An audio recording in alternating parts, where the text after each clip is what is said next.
We're live. We're live? We're live. Hey guys, thanks for clicking on us. This is our first ever TimberMates live stream. Yep. Yep, there. Yep, there we go. That's how I I got it, babe. Okay. We are, we thought we'd do a little live stream, give you guys some a chance to ask some questions, get up to speed. We had some progress today. You don't need that. Why? To fix it. Oh, yeah. Oh my gosh. Thank you. Get up to speed with what's going on. We had a big day today, and yeah, so bring on some questions. Yeah. So everything's fair game. True business. House questions. Whatever you want. Any other questions? Yeah, we may not answer all of them, but depending. Long weekend. Hope you guys brought your beers. Yeah. Wait for a few more people to pop in here too. Yeah. How's everybody doing? Doing good. Well. Favorite Canadians. Nice. So I'll get everybody up to speed today. We poured our second floor ICF walls today. Didn't start pouring until what, 8:30? Yeah. 8:30, something like that. Everyone went pretty good. It's a lot. There's a lot of pressure, a lot of concrete and stuff like that. It was fun. It's just the two of us this time. Yeah, we didn't have any help this time. We have a good friend that's been helping us out with this project. You saw him in some of the videos, Nick, and he couldn't make it. He had to get his girls, so we were just the two of us. We had one minor hiccup, and we had to do a quick pause. But other than that, everything went good. Yeah. Went pretty smooth. Yeah. Just 105,000 pounds of concrete poured in like 2 hours. And yeah. No pressure though. Yeah. All right, we got our first question. All right, what do we got? Did you have to let those large beams dry, or are they good halfway green? Should I take this one? Absolutely. Okay, I'll take this one. Okay, guys, here's some basics on timber framing. You need 1 year to dry a beam every inch it's thick. So if it's a 10-inch thick beam, you need 10 years to dry it. So answers in the question. Nobody dries their stuff 10 years in advance or 12 years in advance of when they use it. So all timber frames are done green. You do allow for some shrinking. We have adjustable jack posts, which means if they shrink, and we're talking, they'll probably shrink more in length than in width, but we're talking like 1/4 inch, 1/8 of an inch. So we can turn these up if the floor tends to sag slightly, and we're talking so minute over the span we're talking. So they are green. They will dry slowly. And actually the trick is not to dry them too quick. We want them to slow dry. If they dry too quick, and they always dry out of the ends, faster, they'll start to check and crack. We want to keep them from drying too quick. So we've been talking about this, about maybe wrapping, closing in the ends and slowing this process with some linseed oil or something like that, some sort of coating, and capping the ends together because they're pretty tight. There's a slight gap. They're pretty tight. So that's the trick with these things. We want to keep them from drying too quickly. If we do that, we'll be good. Yep. Yeah, we had a lot of questions about drying the beams. And a lot of people, and I don't blame anyone who thinks this, because I thought the same thing before we actually started building with the timbers that we've been milling. So yeah, you don't, you just try to account for the, for the drying over the next while, and should be pretty good. Somebody asked, how many trucks was that? Today? Yeah. Today was 3 concrete trucks. Yep. Yeah. So there is, just to give you some perspective, when you are doing one of these pours, right now it's really hard to get concrete. Everyone's running out of powder. It's really hard. It's really busy. So to get 3 trucks in a row is like within a half an hour of each other is really tricky. So we had to book it 3 weeks in advance. And then you have to also make sure you get your pump truck at the same time because there's no way you're getting the concrete up into these without a pump.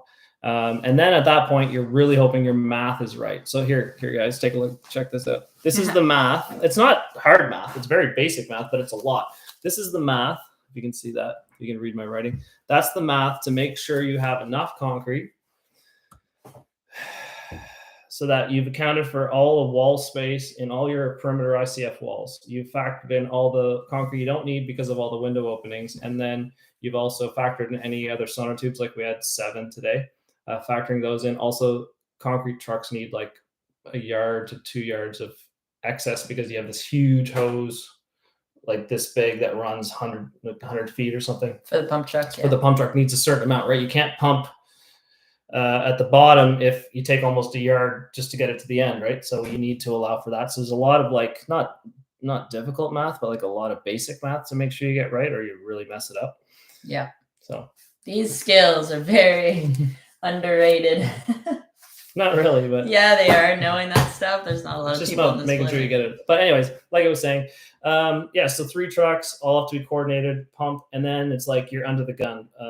Pump trucks are by the hour. Concrete's not. You have a lot of leeway there, but pump trucks are by the hour, $200 an hour, plus travel time and everything else. So if anything goes wrong, it gets really expensive really fast. If you short your concrete, you're in big trouble. If you have a blowout and you lose too much concrete, you're in big trouble. So there's a lot like hanging on it to go right. Yeah, for sure. Yeah. We've got some more questions rolling in. Let's start up here.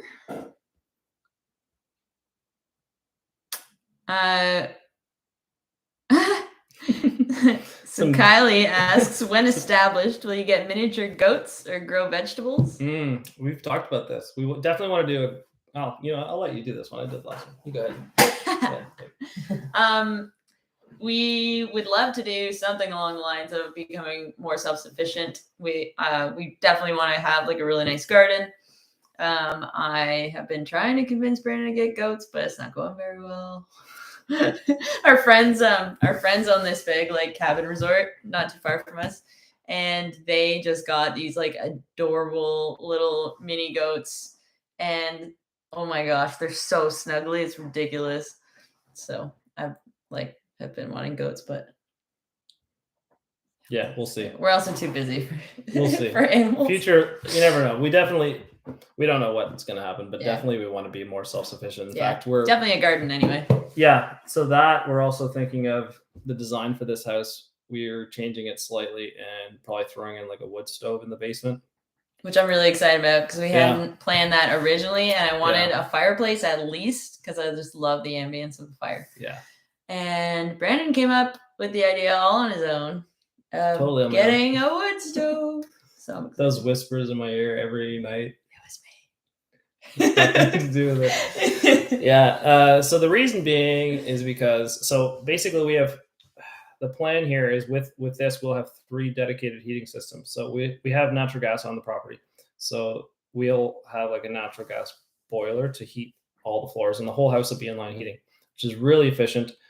Also, natural gas is really expensive, and who knows what could happen if things go down. That never happens unless you like what just happened in that one across the sea, whatever that blew up. Anyway, not to get into that. But anyway, you never know what could happen. So let's say that one goes down. We're gonna have like mini split heat pumps based on like just pure electric, which are a lot more efficient than like baseboard heat, but would heat the whole house. So then we have that backup if we needed to. So that will heat and cool the whole house because it's very efficient. And then we're thinking, but if that goes down, what else could we? If we had just a wood stove, because we have obviously with TimberMates, we take trees down, we have tons of wood. So with that one, we're covered. If everything else fails, we can get by with like a little generator, and because who knows what's to come, storms, and who knows, you could be out of power for weeks, months. Just ask anyone in Newfoundland or Florida or wherever, right? So anyways, for sure. We got backup, so we're planning on changing our design a little bit, adding that. So it'd be nice. Yeah. Let's see. 12th man off grid, who also said we're his favorite Canadians, says, "Are you kids going to do another winter trip this year?" Yes. Highly likely. Yes, very, very. Yeah, we really enjoyed that. Yeah. What's next? Hello, William Robertson. Hello, Roger from Oregon. Do I make my own beeswax paper? Yes, I do make my own beeswax wraps. I've been meaning to do a video about that for years and years. And you should. Those are never did. amazing. They are pretty cool. They're so great. Yeah. They just last and last, and then you don't have to like have plastic you have to toss. Yeah. Yeah. They're pretty awesome. We should definitely do a video on that. I know. I've been saying I would do it for like 2 years and I haven't gotten around to it. I don't know why. It's totally not like me. Okay. Billy SBC. I see him a lot on the channel. You chose this over standard construction because. Oh, can I do this one? Yeah, this is a good one. This is his favorite question. All right. I like that question. Why ICF over like standard stick frame? Okay, so I've been in like the construction industry, or have like, how old am I now? Say 20 years experience in construction, at the very least. So I've built in a lot of different ways: stick framing, and also ICF. Those are basically your two. Not much other than those two. So the reason I like ICF is because it's very simple and to do. It's incredibly strong. It's twice as efficient as any stick frame house, and because you basically set up your forms, you pour them, and then there's no like. So I hate putting in fiberglass insulation bats. You did construction. They're terrible. I hate it. And you always get like gaps and stuff. Anyways, thermal bridging, right? It's like not. It's only half as good. Any kind of moisture gets in there, it rots your walls out. It's not very airtight. You can get like rodents and bugs and all kinds of issues. If you ever get too much water in there, it's done.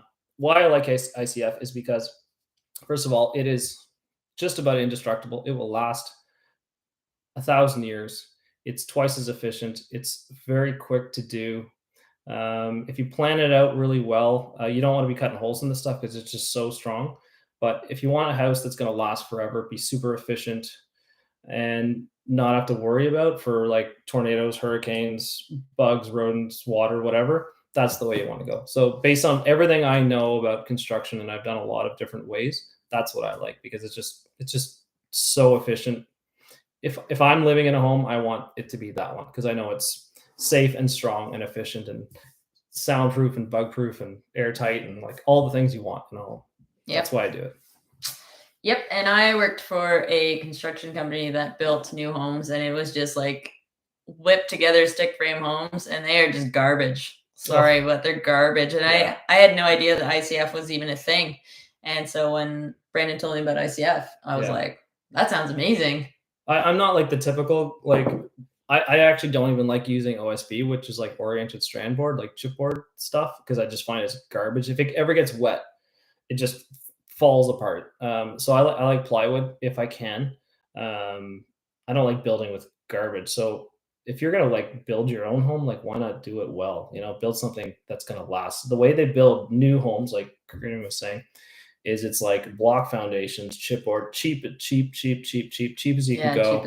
Anything goes wrong, like it's not good quality, right? So that's why we went this way. It's a little bit more money, less time, a little more money, but like you will get your money back. Yeah. Oh, 100%. In a couple of years. Heating costs. Heating and cooling costs in a couple of years. Yeah. That's why Brandon had to stop doing construction, because he does everything way too well. And there's just no money when you do things really well these days. It's really sad. Quality is the time and effort put into quality is just not worth the dollar anymore. I made a living for just over 10 years being like my own contractor in construction, and I eventually just phased out of it, because if you do things well in this world, it doesn't pay, right? And it's not appreciated. And I could never just like leave something that wasn't done properly. And I would often take a financial hit to do it properly and not just hide things. If you want to make money in construction these days, you in and out, quick, slap it together, move on. That's how it works. That's the only way, really. And I can't do that. I'm just not that type. So Brandon likes to be proud of something that his name is on. Have some pride in your work, right? So that's me. So I'm very happy with all the skills I learned over those years, but like I just had to get out of it, because I'm just like that, and other reasons, like just working at other people's homes and dealing with customers. It's a challenge in a small town, especially. I'm super glad to do tree work. I love it. Yeah, I love what I do. It's challenging and fun. And anyway, I love it too. Okay. Mr. Gibbs asks, how is the moisture control working out with your wet landscape? That's a great question. Okay. Do you want to answer that? I think you can handle this one. I think I can handle this one. Yeah. So for anyone who doesn't know or hasn't watched our series yet, Building Your Own Home, when we started clearing our land, we're like, hey, we bought the land. We're like, yeah, it looks a little bit damp, but nothing we can't handle and not too bad. And Brandon got in there, started cutting trees, Brandon and Blake, and immediately Brandon. Did I make it 2 or was it 3 feet off the driveway? Oh gosh, not even. He just sunk the backhoe right to the balls. Immediately just stuck. Yeah, so that was quite a hiccup at first. We were like, man, what are we dealing with here? And then once he got past that, it was okay for a little bit until he started pulling stumps to clear our land, and it got really bad. There's just no way he could work off that. As soon as you like set up the backhoe and you like put the outriggers down, and then you start pulling on something, not only do you start like really like messing up the ground you're on because you're putting a lot of force on it, you're also disturbing the ground where the stump was. So you just start sinking where you are because of all the pressure you are like pulling. And then that area is now compromised because you've just pulled a stump, and you usually have to dig around it just to pull some of the roots out. You can't just typically just pull a stump unless it's small. Yeah. So then you're really disturbing the ground. Further we go, I just got I think, how many times have I been like really badly stuck now? A lot. In that like property? I've lost count. I've lost count as well. So that's the 3 times just like last week. Yeah. Oh yeah, that's true. So that's the backstory of our property for anyone who doesn't know. So the way that we've been trying to control this is, Brendan knows a really, really good. What would you call Tracy? I would say he's like he's a contractor, but he does like excavating, foundations, septic systems. Yeah. Very familiar with this area. He's like he's not huge. He's not like one of those big companies where you call in and you get like a secretary. But he's got like 3-4 dump trucks, a couple excavators. And very popular around this area. Yeah. He really knows his stuff. He's been in the business a really long time. Deals with everything directly. Like if I call or if I need something or whatever, I talk directly to him. Yeah. So it's really nice, and Brandon has a really good rapport with him, and so he's been kind of helping us out here and there with as far as like what to do, because he has so much experience with wet properties and everything like that. So basically what we did is got him into our land with his excavator, which could maneuver around without getting stuck, which was really nice. Finished clearing the land with that, and then he dug the foundation, which Brandon had originally planned to do himself with his backhoe, but again, because of the wet property, just wasn't doable. And looking back, it probably would have taken forever to get like that. If I wouldn't have got stuck, it would have been fine. I could have done it in a day, but like So anyways, he got lots of clean stone in there. We had to really build up the driveway with a lot of like big stone first, and then put like smaller stone and sand and stuff all over that, just so that the dump trucks could get in and bring us other stuff that we need. And basically we had to eventually, like, we tried to clear as much as we could on our own, but everything where the backhoe was, we had to put down like a pit run, like big stones. The dump truck also had to get to where we would put it, and I could only work off of it. So we'd like cleared an area, the dump truck would dump it, I'd like spread it out, kind of compact it a bit and work in that area, and then another load, and just keep moving in. I think we're like really stretching this question. It's really hard to just answer that. Okay, so I'll do a real moisture control. So basically what we did is around the perimeter of the house, below where the foundation is, like below where the lowest part of the house is, it was trenched out, and the property kind of sloped. So it was trenched out and kind of sloped to the lower part, and we left that open for few months. And so anytime the water table would get too high, it would obviously come to that point and just run out.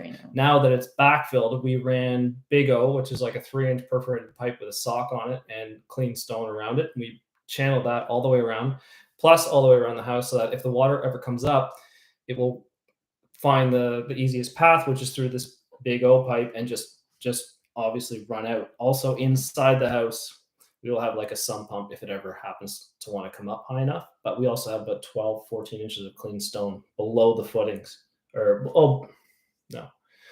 below the concrete floor. We'll have about the water can just run anywhere around underneath the house. So because we have all the clean stone everywhere, so it will just naturally find the lowest area. So if it does even want to come up in the middle of the house, it can naturally just spread out to the areas where it'll get to this big O and just run out. And that's the idea.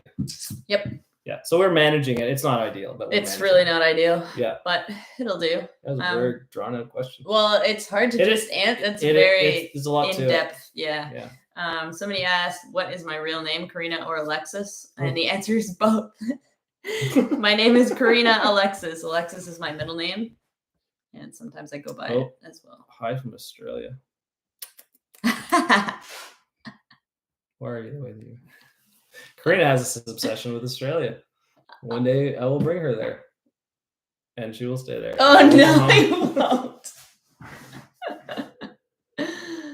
Let's see. Rosie says, "What are you guys drinking tonight? Your branded beer? How did things go with that?" That kind of fizzled out. Actually, the person who was handling. So again, just for a backstory, I had a beer collaboration. I will take one too, please. I'll be right back. So I had a beer collaboration with Lake of Bays Brewing Company, and we made a beer together.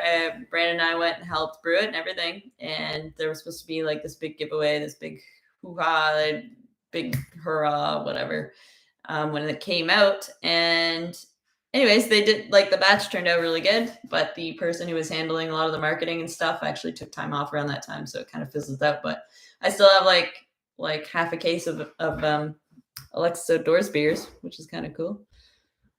But yeah, that's how that went. 12th man off grid. As far as generator goes, you have Honda or Yamaha. There is no in between, and I agree 100%. That's a very good call. Yeah, we have a Yamaha. Yep. Good old Yami. Thanks, love. Big shout out for Yamaha to helping us out on that. Yep. Supplying us that generator, because that champion died hard. Yeah, really terrible death. Yeah. Okay, sorry guys. That was we elaborated on that last one quite a bit. So I'll try to move through the questions. What about Elsa Ray and Baron? Oh, that's an interesting question. Somebody said that? Yeah. I'm not there yet. Hang on, I'm trying to not skip people. We'll get to that one. Your hair looks fine, Alexis. Thank you. I just what I do. I play with it a lot. Sorry. I want to bring out this comment. Mike Smith, hey from Ontario. Me and my wife head out in the garage often and mill together. Oh, cool. Good. Nice seeing other couples doing the same. That's awesome. How does Mike, if you're still there, how does she like it? It's a lot of work, I find. I haven't been doing milling a lot of, like, maybe a couple of years now, but it's a lot of work, and it's like to do dimensional lumber. It's really fun doing like slabs and stuff you're gonna make stuff with. Depending on what you're doing, it can be dimensional really lumber tedious is really boring. It can be a real pain in the butt. Yeah. And dirty and like if you get depending on the size of the logs. Yeah. Sometimes we do some like, oh my gosh, like 36 inches. Like, again? No, stop. There. No one wants to see the old man do that. Oh, you're not. Stop. But like you're doing like massive logs, and I've done some like really like I have to take the chainsaw to trim them a bit just so the mill fits around them. Yeah. And they're 10, 12 feet long. They're thousands of pounds. Like, they're such a pain in the butt. So if you're doing that, it's hard. It's really hard. You got a huge amount of like wood out of it, but it's work, and it's dirty and dusty and like, well, sawdusty. But anyway, how'd she like it? Yeah. Hard Mike to find. Smith, Not a lot of women would be like up for that and enjoy that. So if she does that, you guys can do that together. That's awesome. That's awesome. That's so great. Yeah. It takes two to do anything in this world, I find. Hello, you two. You know the biggest problem with ICF hanging pictures or heavy things where you need to find one of those plastic strips. Is that the case? I actually find the opposite, because normal construction, the tightest you'd ever have any kind of spot you could screw onto would be 16 inches. These are 8s. Yeah. So I think he's thinking probably a normal stud detector wouldn't find it. Yeah, maybe. But you have twice the chances to, though. So Accurate. I guess so. Yeah. Okay. Rosie says, what will the roof trusses be made of?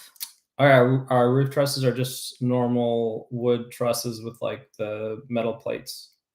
The only thing special about our roof trusses is actually not the roof trusses at all. But we actually did something I've never done before. And we have these metal plates that we inserted into the concrete walls, which will be on our next video. 2 of them for every truss. So we had to lay out exactly where the trusses are going before we even put them in. And this is hopefully correct, because otherwise I'm going to curse. Sorry. Don't look at it yet. Just finish your comment. So anyways, we have metal plates, the same ones we use to hang the floor. So they're super strong, right? And we put them on the top of the wall instead of like into the wall. If you've seen that video. So every truss has these 2 plates that sits on top of the wall that just stick up a couple inches like this. And every truss is going to fit between them. And they're embedded into the concrete. And we're going to fasten into the trusses right into the metal, like those metal plates that they like compress onto them. That gives them all the strength. Anyway, we're going to fasten right into that. And this roof system is just going to be normal, but it is going to be like, there is no anything that's going to pull these things off. Pretty much tornado proof. Pretty much tornado proof, because you may pull the shingles and you may pull the sheeting off, but those trusses are never coming off. This roof is not just going to come off. There's just no way, because if it happens, you're lifting up the house with it, and there's no way you're going to lift. That's like 200,000 pounds of concrete. 250,000 pounds. So yeah, it ain't going to happen. So yeah, that's the only special thing about our roof system, is this thing is going to be bulletproof. Nothing's pulling it off. And while we're talking about the roof, someone says, what type of roof material do you have in mind? So I was dead set on doing metal roof, but there's some pros and cons to both. So we're actually still not set whether we're going to do just regular shingles or metal roof. I'm kind of inclined to go with shingles because it's more familiar for me. And you can just go get them. You can just go buy shingles and sheeting and stuff. That's the way we're going to go. We also still need to look into code right now, because so Brandon works very closely with the building inspector. Again, Brandon's been building around here for years and years and years and knows the building inspector really well. So Brandon's going to ask him about if we do, and maybe some of you will know this for your own area. I don't know about code for our area, but for your area anyways, whether you needed sheeting to put on if you're using metal roof. If it has to be sheeted or just strapped. Right. Yeah. I'm going to have this conversation very soon, because we poured today, which means in a couple of days we can start putting our roof up. At that point, once all the trusses are up, which should be just maybe probably I'd say 2 days to get all the trusses up and all like the facer boards and everything, ladders all installed.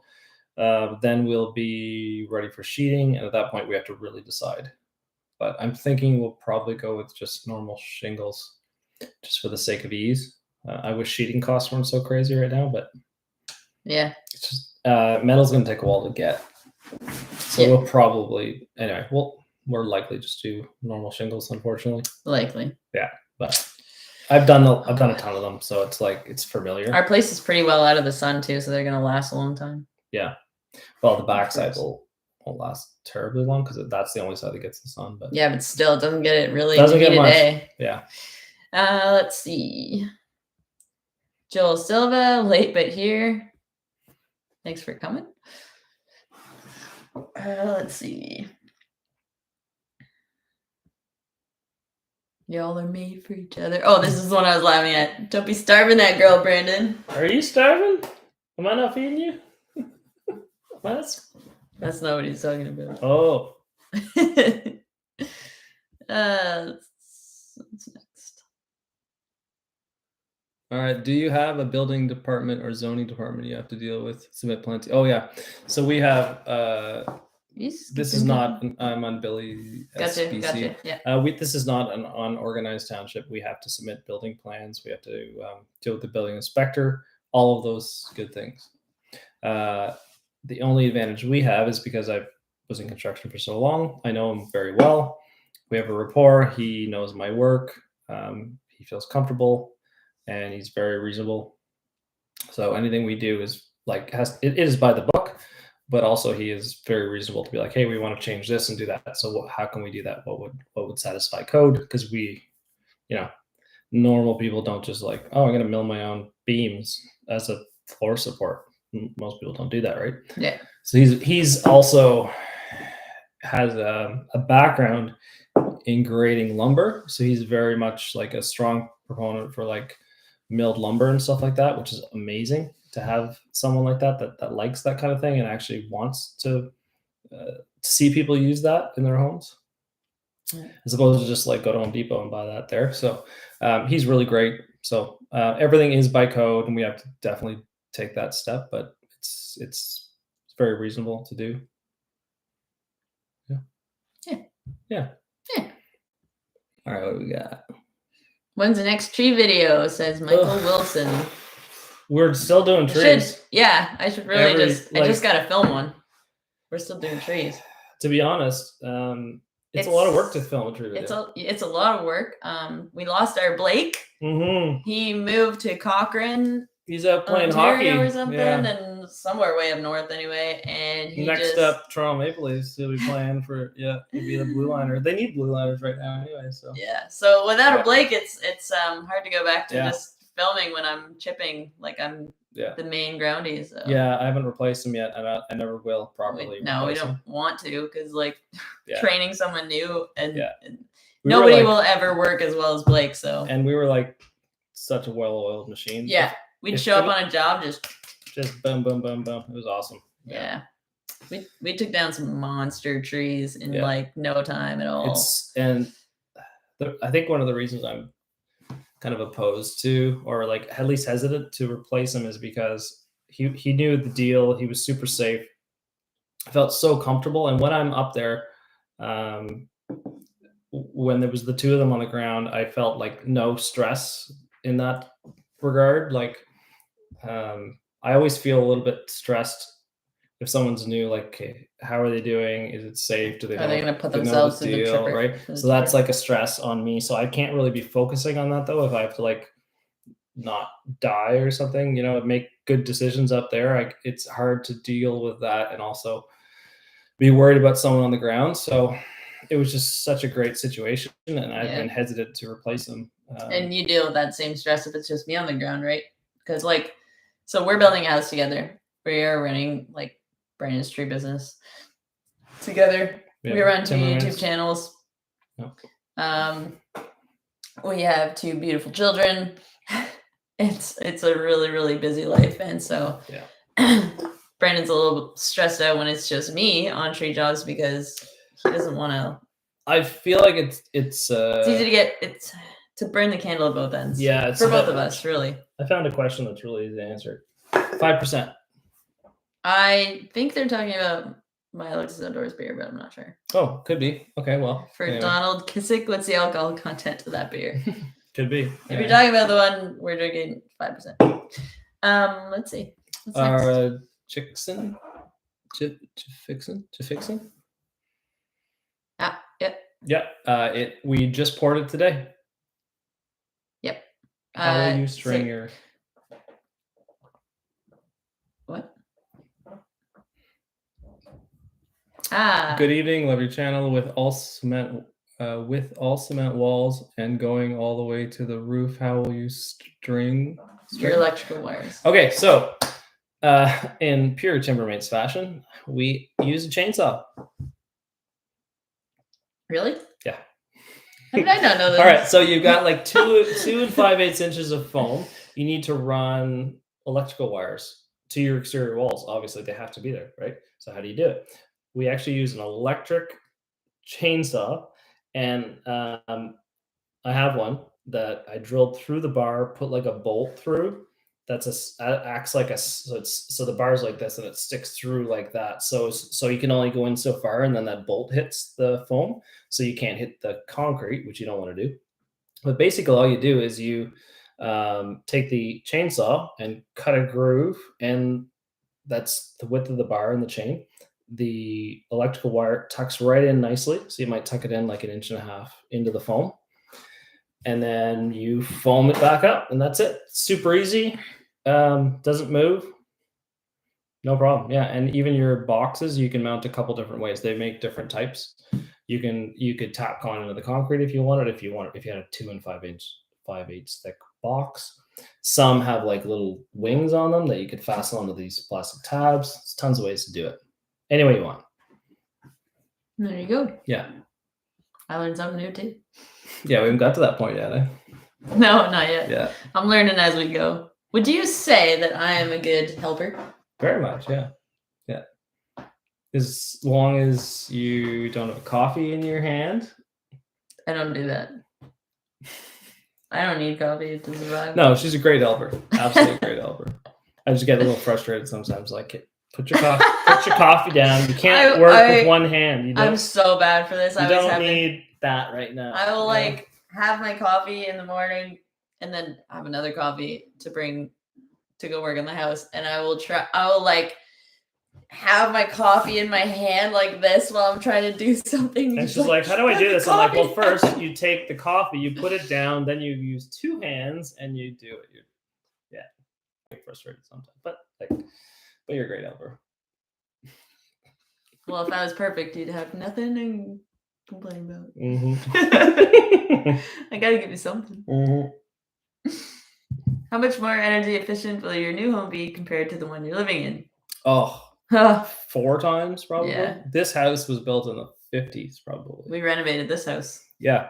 This past winter. Yeah. So it'd be probably. And we're still together. Somehow. Oh my God. That was fun. Brutal. No, we moved the kitchen over. We had a family of mice living here when we moved. Oh my gosh, it was just mayhem. When you live in a place that you're renovating, it is changing difficult. Windows out in January in this country. Yeah.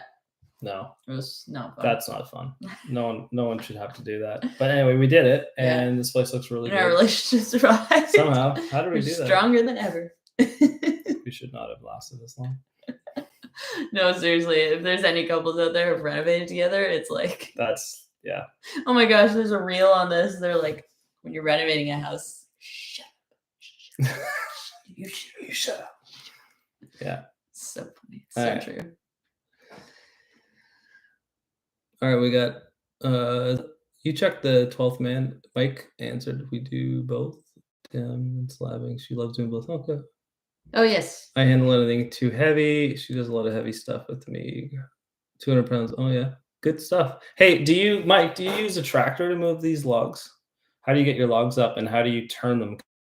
Logs so big, I can't actually manually turn them.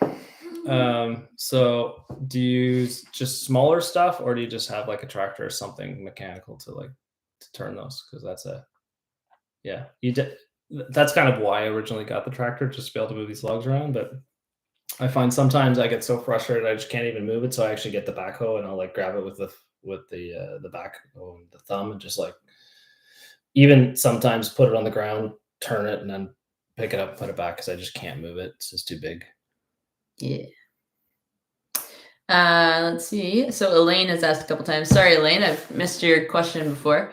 You said you had a minor hiccup. Care to elaborate? Oh, today? Did the concrete leak through anywhere? Okay, so basically what happened was we did our second story and we filled up just slightly above all the bottoms of the windows on our first, like you kind of do a perimeter run, right?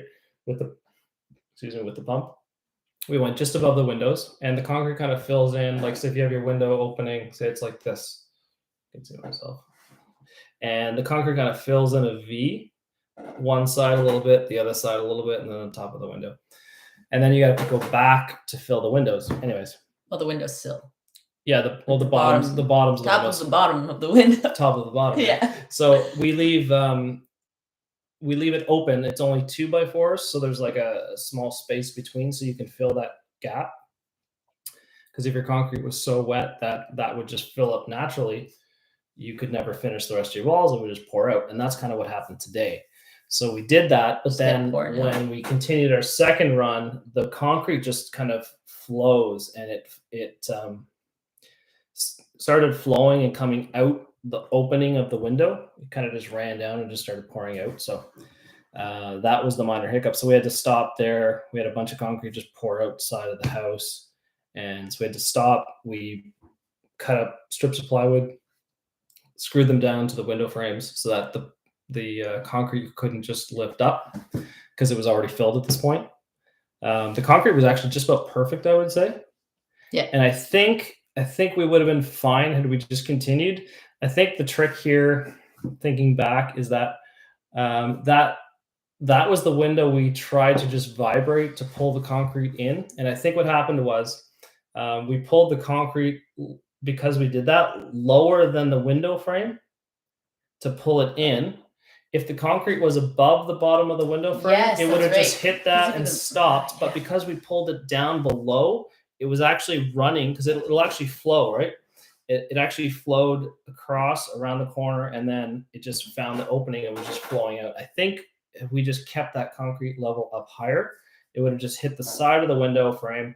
We would have been just fine. Yeah. But anyway, just to be safe, we like plywood at the tops after we finished filling them all in. Because I've never had that happen before. That's never been an issue, even with concrete. Like, this was like the perfect consistency, I would say. Yeah. Like, it flowed beautifully, but it wasn't so wet. We didn't have any blowout issues or anything like that, so it was good, but just a little bit lost. But yeah. So I shoveled it away from the wall. We account for that. Yeah. Let's see. Oh, what do you screw your drywall to? I just saw something in the corner. Hang on. You're skipping ahead. I know. I just picked the ones I like. I know you do. Mr. Gibbs says, this question is for Alexis. I know you live in Canada. When you solo camp, are you concerned about wildlife like mountain lions, wolves, bears?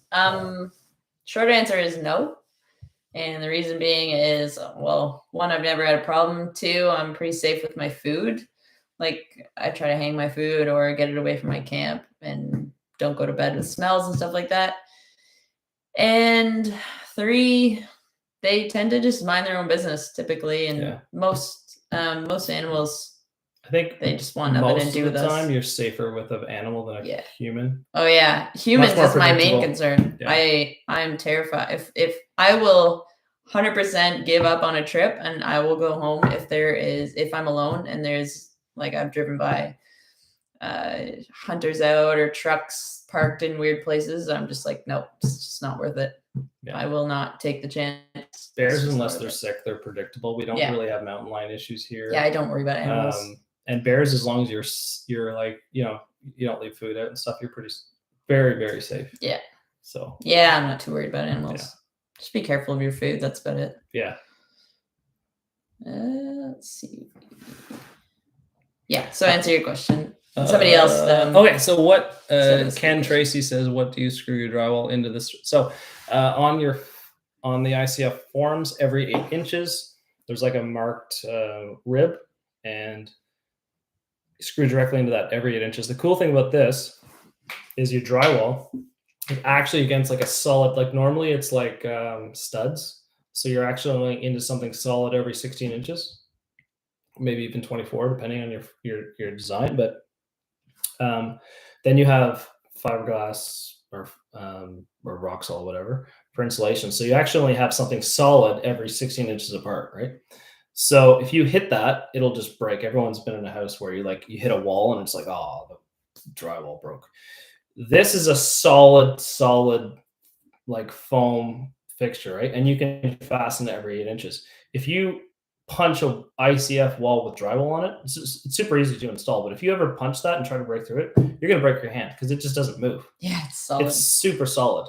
It's high density foam, 2 5/8 thick. It'll give just a little bit, but yeah, it's not going to give. You're going to crack it maybe, but you're in big trouble if you did that. Yep. Leslie Hutchison, how much is the build going to cost? This is a great question, and we would like to probably do a full video based on this question alone. Yeah, I can give you do you want me to give Brandon can give you I can give you that very basic. I'd say you're somewhere between 100, not including land, $175,000 to $200,000 in materials. You're somewhere in there. Yeah. So some of that is also labor, but that's included in other subcontract stuff we can't do. Drilled well, we can't do. Running gas lines, we can't do. we can actually do all the electrical ourselves, but we'll probably sub out some of that. We'll get the panel in, and then we'll wire it ourselves.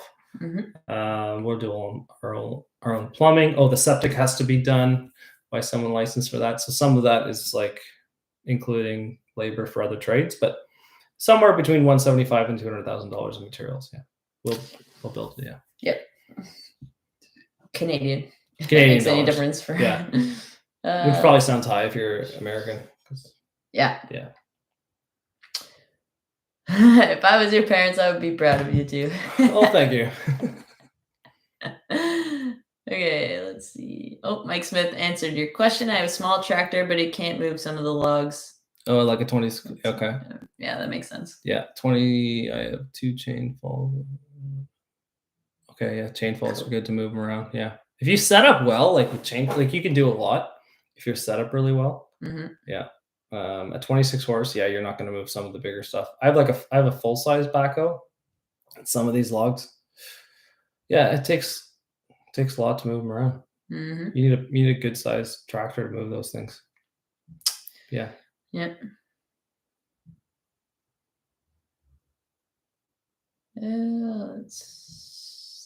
I don't know what the air changes per hour would Here's be. a question.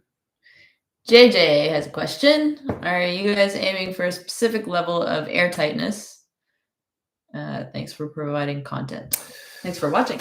I don't know what it'll end up being. All I can tell you is that it's going to be way better than a conventional because all the walls are airtight. Like you've got a continuous concrete structure around you. So the only way, and then when you install your windows, if you do it properly, there's no air coming in there. So the only real air that escapes, you'd have maybe some dryer vents, bathroom ceiling vents. You might get a little bit of air escaping.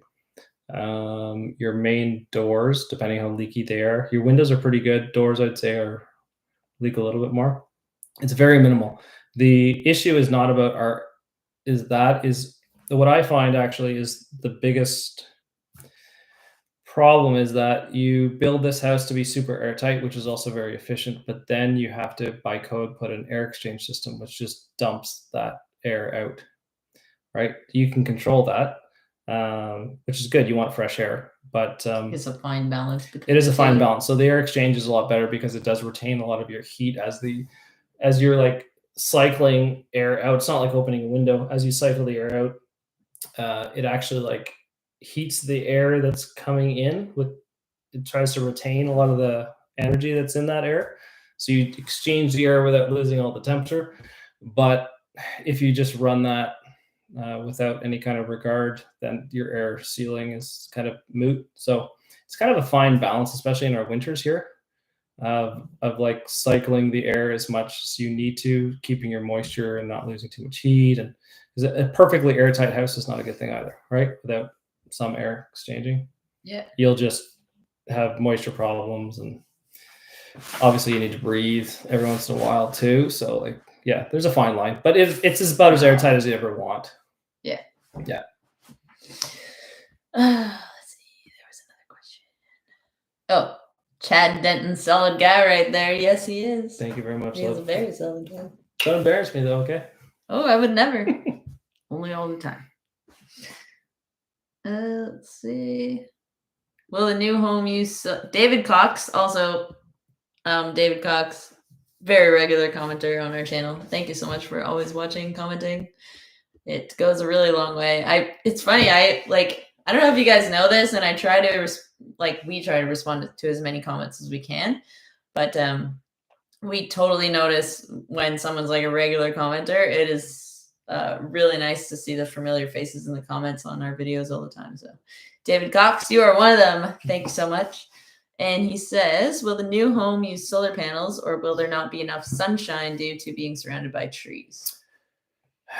You know what? After our first winter, we'll have a better idea. Yeah. And we've considered it. Yeah. So we're pretty high up. It's possible that we could get enough sun, and that's our goal. Like ideally, that would be to be completely self-sufficient would be amazing. And I actually have a lot of background in solar systems. Yeah. Just from houseboat situations, which are essentially the same idea completely. And after we finish our house, we will be That's building a gonna be- houseboat. So Yeah. So we'll see. you guys get to see all about that. Yeah. But yeah, we'd love to use solar panels if we could. We've been actually I got like a Jackery years ago on Alexa doors. Yeah. Jackery sent me the little 500 watt portable thing they have. It's like a little battery inverter type Yeah. mechanism thing Yeah. with a solar panel, and it's been working amazing. We've been using that. Although something's been happening. Yeah, it's lately old. it's not been it's a little working. funny. Sometimes it doesn't charge your batteries, but if it was working properly, like if it wasn't so old, maybe, or maybe we didn't leave it out in the moisture all the time. That could be it. It could have been better. But anyways, it's been working phenomenally. Like you just leave the sun's, the sun's gonna come up over there, so you just leave it plugged in and it charges this thing, and then you can plug all your battery chargers in, which is fantastic. It is pretty nice. It's amazing. So. And we ran our rented floor screwer in thing because we did the generator 2,000 screws in a day, and you don't want to be doing that by hand. So. Yeah, that was pretty. And cool. It ran it, which was amazing.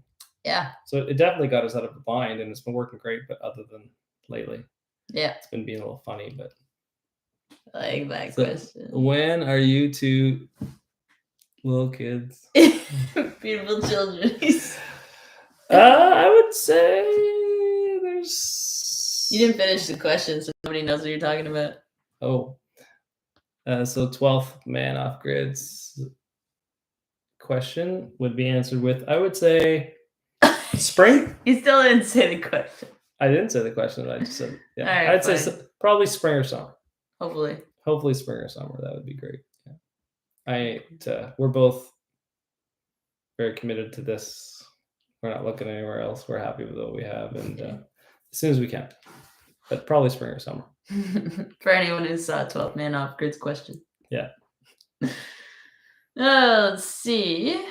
Who's going to be in charge of the interior design, kitchen, bathroom, or is that a silly question?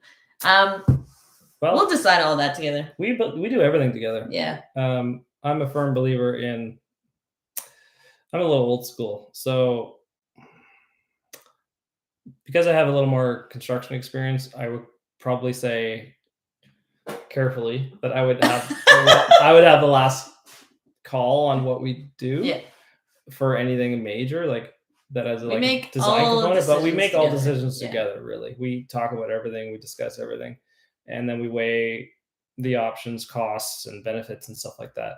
And so everything is a joint decision, and at least jointly discussed, and then based on if it's a paint color, she's gonna like if it's a design aspect, I might have final decision, but definitely either way, it's very much like if it's like structural or if it's like practical. Yeah, what we would has a little more to say about it. Like I would definitely like kind of be like a little more forceful and like, no, we have to do it this way because it's for this. And if it's a color or a design scheme, she would kind of be like, no, we have to do this because of that, and that's fine. But we also have the same taste. I want plants, lots of plants. Yes, what's great about plants? When they're not, at least they take up so much room. I love plants, I do, but I did have one request. Since this, can we please not take up all of the counter space in the kitchen with plants? No. Okay. Good job. Okay. All right. The Arrowhead Woodsman. We love your videos. Thank you. And Mike, a 33 to 34 inch maple is that's a good size. Oh, that's a good size. Yeah. Oh yeah, you need some good rigging to get that thing to turn. For sure. Yeah, make some beautiful stuff. Yeah. Hey, Melissa. Nice to see you in the chat. So pumped to see how the house turns out. You two are badass. Thank you. Yeah, we are. Mostly Brandon. I'm just the helper badass. Mm-hmm. Yeah, sure. Badass helper. Dumb question. Did you have to vibrate the concrete? Have done some cement work, and for a big pour, that was mandatory. Okay, so interesting question, Tim. We vibrated a lot on our first pour because we had a brick ledge. So it's basically open, like right across the front of the house. So we vibrated a ton, but we also kept the concrete drier so that it wouldn't just flow out.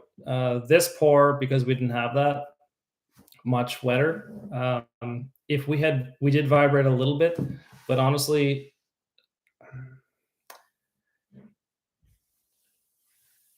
how do I say this without saying? If you've done enough of it, you know when you need to vibrate and you know when you don't need to vibrate. And if it's wet enough where it's flowing really, really well, if you start vibrating, all you're going to do is cause problems.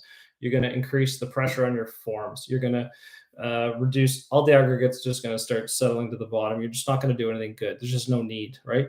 So we only vibrate if we absolutely need to. And the consistency of your concrete will dictate that. And if you're doing like super solid forms, yeah, maybe it's code. We want you to vibrate just to be sure. Right? That's cool. Fine. No problem. Nothing's going to blow up. But we're dealing with foam and open windows, like open bottom windows. If there's no need to vibrate, like I will guarantee you will never find a hole in the walls we did today. You will not find one pocket where there wasn't concrete there. I will guarantee it. And we only vibrated. Did we vibrate? We vibrated under one window. Did you do any more? Yeah, I did all the windows. Okay, so we vibrated under all the windows just to be sure. But other than that, I could see it flowing. And based on the consistency, what I saw in the consistency of the concrete, there's no air pockets. It's super solid. We just didn't need to. Had we done that, it would have just started popping forms and causing problems. So it just wasn't needed. Completely unnecessary, I would say. Yeah, for our application. And that answered the next question by the Arrowhead Woodsman. Do you have any concerns about voids in the concrete within the ICL? I have had voids in previous builds that I found later on. It's real easy. Take like a drywall knife and just start poking through. If it goes anywhere past 2 5/8 inches, you've got a hole. I have had a few, and basically all I did is I just cut the foam out just above the hole. Like I kind of stabbed around to find out where it was. Cut a hole out above it.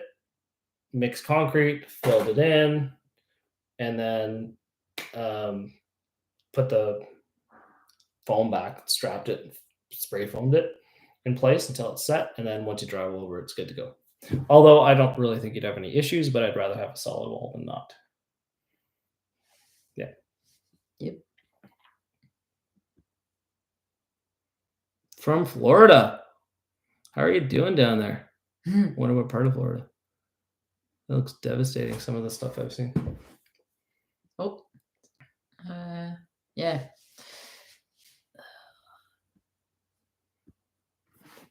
To make the chat so small, I can barely read it. Hello, Karina. Put your glasses on. Sarah, that won't help. Sarah Pritchard. Oh, from Australia, of course. Hello, Karina and Brandon from Australia. Yes. Would love to see more of you talking during the build rather than voiceovers. That's just because I love following along with you both. Congratulations. It's so hard to do. It is really hard. While we're working, it's do you know how much we actually are able to capture? Like less than 10%. Yeah. Probably 5%. Yeah. Maybe less than that. Really tough. I was thinking that too, actually. The last time we would love to, but it's so difficult. Yeah. Like I will make a greater effort though, because I think it does go a long way. So today making them more personable. We just can't stop 3 concrete trucks and a pump truck and just be like, hold on guys, 1 second, we just gotta like talk about it here. And because it's gonna take us 12 times. Also, right? A lot of the time there's like either we have music going and like I can't play music that we're just playing in our videos because I'll get copyrighted on it. And 2, there's a generator going or there's tools going, stuff like that. So a lot of the time that's mostly the reason. And sometimes it's just because we're really busy, but I will make a greater effort to talk to the camera. Yeah. It'll be a lot slower now. It will. Yeah. Yeah. Not less stressful stuff. So that's true. And as we move into the more interior stuff, it'll be better. Easier to do that too. So they'll definitely. I love Sue's comment. Oh, I bet you do. We've talked about this. Oh, Sue. Oh no, what have you done? So we're not even got a roof. We've not even got a roof on this house yet. And Brandon's already talking about buying more land away from everything. and building an off-grid house, which, don't get me wrong, I'm totally good, but like, can we finish this one first? Oh, absolutely we can. But yeah, so this is a dream actually, just to have like to be still close to town, which I need for my business, and to have some land. Like it's a dream, really. Yeah. But well, also, what we got is better than what we got right now. But Big time. Our like ultimate goal would be 100% 100 acres, where you are like 5 minutes away from the nearest home, completely off grid, would be our ultimate goal. And the house we're in now, we kind of just almost stole, really, at the end of the day. But we were lucky to get it at the time. But it was a huge risk at the time. Like at that time, it was a massive, like, basically we had to put a deposit on this house. We were just going to rent it at a time we wanted to buy it. We had to put a deposit. Non-refundable was the only way they were going to go, just to be able to buy it. And anyway, it worked out, but it was a massive risk at the time. This house is a dream. It's 100 times better than anything we could imagine for here. But yes, our ultimate goal would be like 50 to 100 acres, completely off grid, not tied to anything, which you can do now with like Starlink internet and solar systems. You could be completely that would be the goal. Yeah. Ultimately, that would be the goal. And who knows? Maybe we'll be content with this, or maybe we'll build another house. Build another start one. This series all over again. Yeah, but completely off grid. Yeah. Would be amazing. But yeah. Anyway, this is great. But just a great. We'll see. Yeah, Let's build a houseboat first. No. Please. It'd be so fun. Right. Definitely not asteroid proof. Asteroid proof? Yeah, probably not. Unless it's like this big. So just to give you an idea, I did a lot of training for ICF and stuff. If you are in a hurricane or a tornado, and like you took a 2x4, which is a common building material, and like the tornado picked one of these 2x4s up and it shot it at like 200 miles an hour, whatever the wind speeds are, at a normal house, it's going to go right through your house. Like a bullet's going to go through a sheet. If you do the same thing with an ICF house, not to say it's like asteroid proof, but if you did the same thing with an ICF house, you're going to get 200,000 toothpicks is what you're going to get. It's just not even close to the same thing. In fact, I made a mistake on our first pour and forgot that we poured up, because we had more concrete than we thought. We wanted to use it up. We poured a little higher than we should have on our first walls, and it got into the second or the main floor where the laundry vent goes out. So I had to like hammer drill. I had to hammer drill through like 4 inches of it in like this big of a spot. It took over an hour because, of course, I've got like rebar vertical and horizontal in the same place, plus block lock. So I had like metal everywhere and concrete. It took a really good hammer drill, angle grinders, and over an hour just to chisel out a spot maybe this big. So yeah, this sucker's as strong as you could ever hope to be. And yeah, not like if someone ever wants to come in, they're going through a window, and if they can't go through a window, then you've got a couple days before they're coming in. Simple as that. Yeah, you can have a nap and just take it easy because it's gonna be a while. Definitely Godzilla proof though. Yeah, I'm not sure how big Godzilla is, but yeah.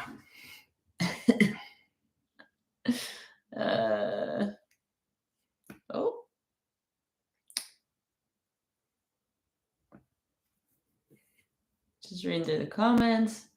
Worldwide, David Cox. Worldwide building material prices have rocketed. How much cheaper would the $200,000 build have been before COVID? I'd say between $30,000 and $50,000 less. Yeah. Pre-COVID.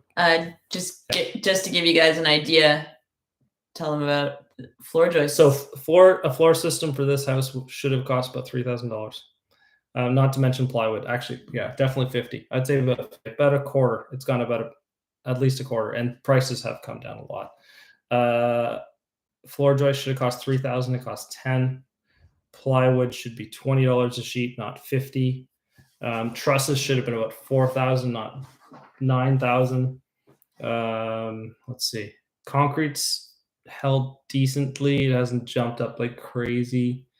But everything, even just plumbing parts, if you can get them, have skyrocketed. Everything's crazy. It's the worst time. It's honestly the worst time. I would say we're somewhere around the 25% mark of what it would have cost, just due to inflation and everything else. It's crazy. Yeah, it's terrible. Yeah. Okay, I'm gonna touch on a very sensitive comment. Oh, are you doing that one? Yeah, I'm gonna touch on it. Oh, here we go. So Kutusov says, by the way, Alexis, congratulations on incorporating a swimsuit into an outdoor video in the least clickbaity way ever. Always classy. Thank you. Yeah, that was an interesting little experiment, we'll call it, and totally what's the word? Anyways, very interesting to say the least, because it's funny. I put out that like beach camping video and stuff, and people were like, oh, go back to the woods, when are you gonna do a bushcraft video, this, that, and other? And I was like, yeah, like it's hot out and it's buggy in the woods, and I want to be on the beach to camp, and I'm still camping, so it's cool. But anyways, very interesting. I just put out a video today on Alexis Outdoors, and like it's already tanking. We had this discussion like 10 minutes before we started this live stream. So frustrating. It's a shame. Basically, she like has to like be in a bikini or do a snow video or just nothing. It's happens. Like, yeah, it's too bad. I don't know, guys. Yeah. The camping scene is very saturated on YouTube, and it's making it really hard for us OG camping YouTubers to like keep doing what we do, because like you have to make a living doing this stuff. That's the point that it gets to. And not that I don't enjoy camping. I love camping, but I would never do it as much as I do if I didn't have a YouTube channel. So it's it makes it tough. It puts YouTube creators in a tough place when YouTube only glorifies the like clickbait garbage. Yeah, they definitely promote what they want and whatever sells, right? But we know what sells. Hey, Jesse, just saw you. Jesse. Hey, buddy. That's not the real James, from this question. What do you guys think about Elsa Ray and Barron's house over in Colorado? James, you're asking. I'm not seeing this comment. Oh, it's right here. That's not the James, like the guy that's helping them with the house. Is that his name? Oh, I don't think so. Okay, anyway, regardless, we did touch on that earlier. I think we should answer. Right, yes, we skipped probably his comment. Yeah, so I will say completely transparent, I'm not a fan of like blocks myself. And the only reason I say that is because we live in a Canadian climate. I have no problem with blocks. I love what they're doing with the big timber frames and stuff. Awesome what they're doing. The way they're doing it is probably much more economical because of the climate they have there. I wouldn't do that here only because the climate doesn't suit. But you don't, to say that one house, the best way to build is just the best way to build everywhere, it just doesn't make any sense. Climates are different everywhere. We have to deal with completely different moistures and winters and frost lines and all kinds of situations. Also availability and costs and everything else. So what they're doing is great. I love what they're doing. I think they're doing the best thing they can do with their climate and their situation and their building materials and everything. I love what they're doing. It's going to work great for them because you don't want a whole bunch of foam. You want the sun to hit that and warm it up, right? We don't have that problem here. We don't have a ton of sun that's going to come in. We're not in Colorado. We want to insulate the shit out of this thing. My lips were on. Sorry. We want to insulate this really bad because winters are cold, right? I didn't even catch that. This is normal. So like, you don't want solid concrete that just like the sun can heat up here because it just isn't going to work. You just don't get enough sun. It's just too cold. So you want to insulate it really well. I love what they're doing. It's great. We could never build that way here. And that's fine. There's nothing wrong with that. It's just a different place. But if they came here and we went there, we'd probably build in similar fashions, I think. Yeah. Yeah. Absolutely. Yeah. Actually, it's funny. Elsa and I talk all the time. I actually consider her quite a friend of mine.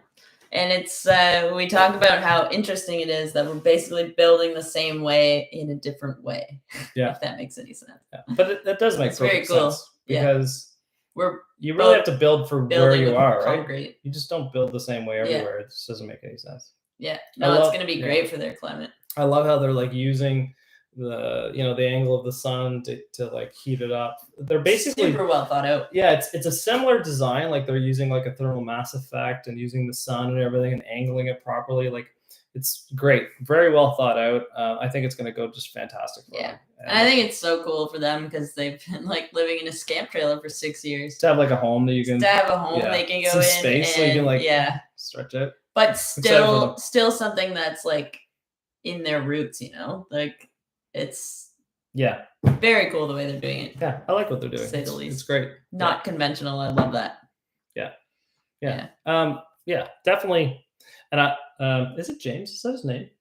Yeah. Sorry, I'm terrible with names. Nope, I've watched many of the videos, but if this is the James that's kind of helping them out, that was like kind of helping to design and build their house. We have very similar philosophies on building. Like stick frames, like he says in one of their videos, very boring. I don't like stick framing. Like I'll do it for a garage, but like it's got no character. It's got no character. It's got no like heart to it. It's not it's a cheap, quick way to build. There's nothing wrong with it.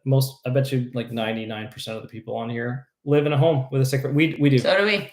So right now.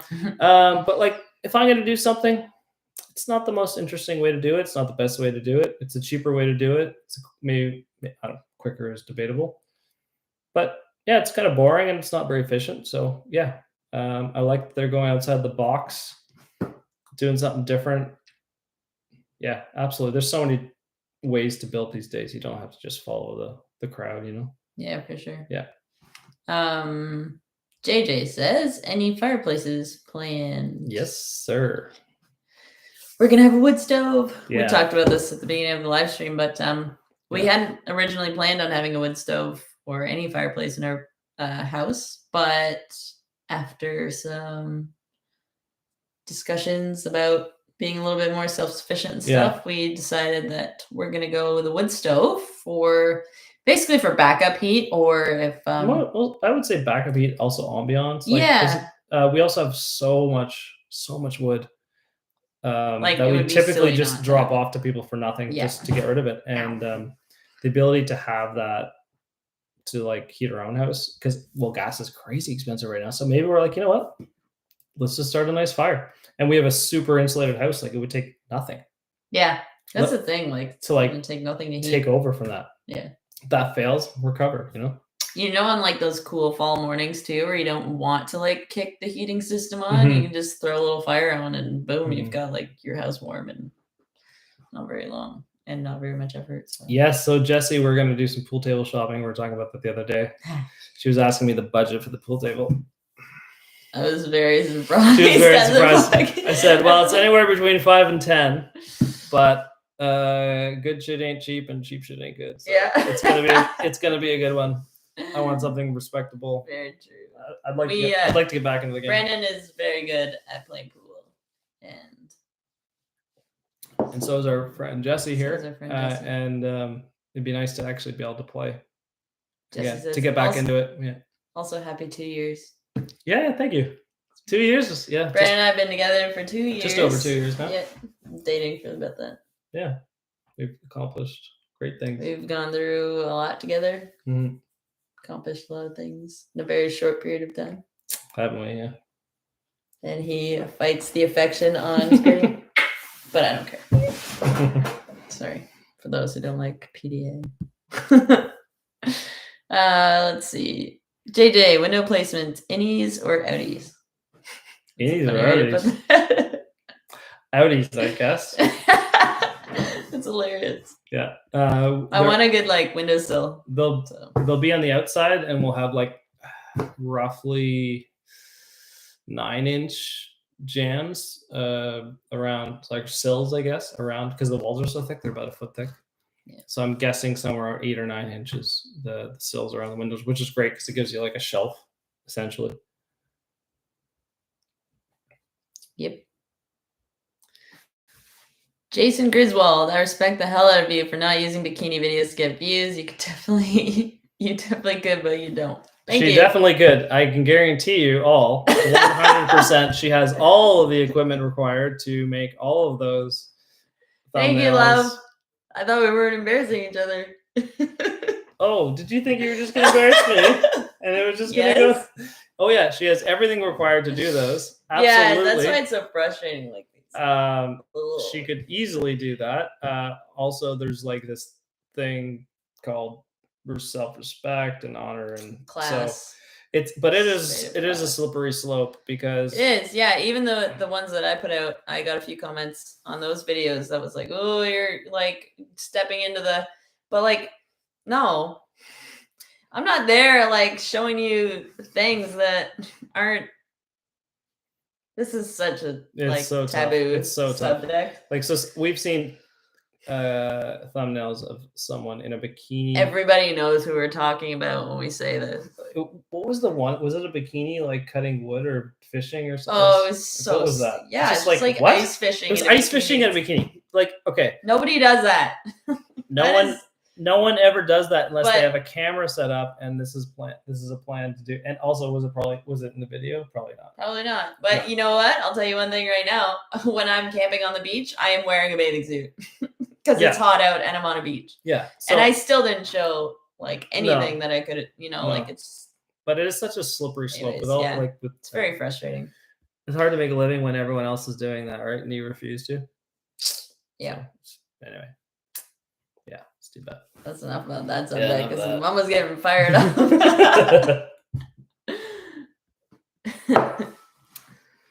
All right. Pete Lamoth. Love both your channels. Thank you very much. Cool response. Is that? Oh, did I lose it? Oh, it's right there. Perfect. Oh, response. Depends on financially and climate. Absolutely. Yeah. Climate and like what can you afford to do? Talking to James again. Yeah. James. Yeah. If you can't afford to go ICF because it is probably more expensive. No, not the same. Okay, thank you for clarifying, James. But yeah, if you can't afford, then if you can just build your own home just the normal way, cool, awesome. That's amazing because you're so far ahead of the game. But not everyone can do that, and so good for you. But if I have the choice, I'm gonna build ICF if I have the option to do it. Yeah, sure. But if I build a garage, I may or may not because it's not a full-time heated source, and costs counts for something. But yeah, so you gotta look at your situation and weigh your pros and cons. Yeah, you gotta look at all the the climate, what you have financially. You gotta look at the long-term gain, like how much if you spend $10,000 more, $20,000 more to do the building, how long does it take to recoup those costs in energy costs, right? Yeah, you gotta look at everything. And so I don't judge. People can build any way they want. I have no I'm not like, oh, you can't do that. This is the best way. You only have to do it this way. No, I'm not like that. I'm not that type of person. If you can do it this way, great, because I believe in it. But people can do whatever they want, whatever suits them. I have no problem with that. Absolutely, no issue. You got to weigh your own situation, right? So, if you can have your own home these days, build it yourself. Do a good job. You're good in my book. Yeah, good for you. The Arrowhead Woodsman says, outstanding houseboat. Are you going to build another? Absolutely. Mm-hmm. We've got the pontoons almost done. Mm-hmm. And then we put that on hold. We were going to build a houseboat on TimberMates. That was one of our biggest, our first big projects we had planned for the channel. Yeah. And then we found property. We had the opportunity to buy a property and start building our own house. Yeah, we expedited the whole process of building a house. We were supposed to be over 2 years, and we're like, let's just do this quick. Let's just get this done. Yeah, let's just get in there and do it. So we definitely moved this along, and we had to postpone the houseboat, but it'll be coming. Yeah, and it'll be really cool because the off-grid stuff's really interesting. It's basically an off-grid tiny home on pontoons. Yeah, so with a kicker, so it'll be really cool. Yes. Yeah, it's really cool.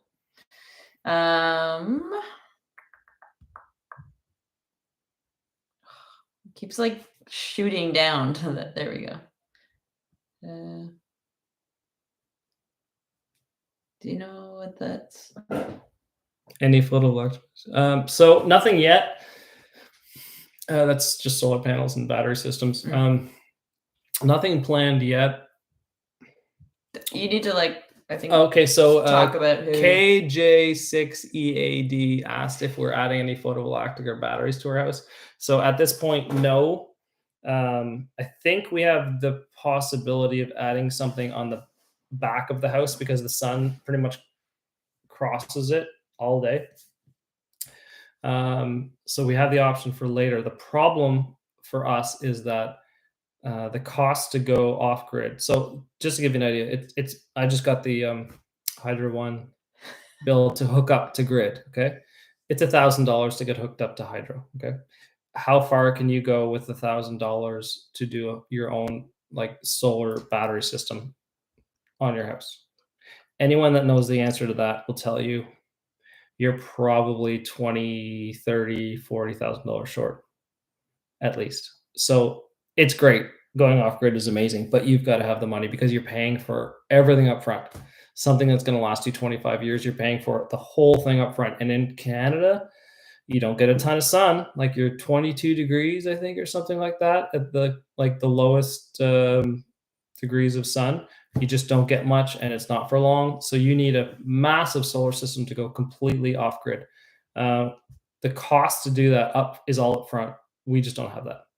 So this may be a future, thing we do. I'd love to. I love the technology. I love the whole idea of being self-sufficient off grid. It's amazing, but it's full-time cost. You're paying for everything for the next 25 years up front, and we just don't have that. We just don't. So maybe next time. I'd love to, but money talks, right? And just, if you don't have it, it ain't gonna happen. I'd rather be into a home and be tied to Hydro One or whatever, than not. True, just because we couldn't do our own solar system. So, but we can always add it later. True. We can definitely add it later, and our roof angle in the back is perfect for it. So yeah, it is. We'll see. Yeah. Not cost effective, but did you look at SIP panels? SIP panels. SIP panels. I read about those. I have heard of them. I'm not sure. I wouldn't say I'm up to speed. Really not familiar with them. I'm not up to speed enough to give an educated comment on it, to be honest. Yeah. I've heard. I'd have to get a refresher on it. Maybe if Jeff wants to give us some details on it in the next comment, I'll get on it. Yeah. Jeff Mack. Yeah. Somebody said happy anniversary, beautiful couple. Thank you. Thank you. I guess it's kind of like an anniversary. Kind of, yeah. Anyway, thanks for joining us. This is our first one. It's very exciting. We just hit 25,000 last week, and the channel's growing like crazy. Yeah. Thanks to all of you, and thanks for all the support. And like I said earlier, all the people who comment regularly, we see you. Absolutely. 100%. Don't think you're not noticed, because we're checking it every day. We're on there, and absolutely, it's phenomenal to have your support. Couldn't do it without you. Absolutely not. It's awesome to see, what's amazing is we're doing something we love to do. We're building our own house the way we want to build it, and people are getting on board with it, and people are appreciating some of the tree work we do, some of the milling we do, and just it's phenomenal to see that you can do what you want to do, put it out there, and you don't have to do it in a bikini. It's amazing. Yeah, it is amazing. That's what I love about TimberMates. And I don't know if you guys have noticed, but I've been putting a lot more effort into the editing part of things, because I think it goes a long way. I always took editing for granted. I could just slap a video together for Alexis Outdoors and people would watch it. But TimberMates has been, I've been trying to expand my skills in editing and stuff, using music, using voiceover, things like that. So hopefully that's there's a lot of details, and there's a whole story, and the timing is very important to build. Right? So you, if you're in hypothetically, if you're in an outdoors video, the timing's not usually crucial. You just want to hear nature sounds and stuff. Yeah, and it usually comes out in the video, video, the details of a build and stuff like that is very important. So we've been trying to do better on telling the story. Honestly, we show 5% of what we actually do. Yeah, to be seriously. Honest. Yeah, I wish we could show more. Unfortunately, it's it takes twice as long to do anything if you're filming it. Unfortunately, and then it takes twice as long to edit it.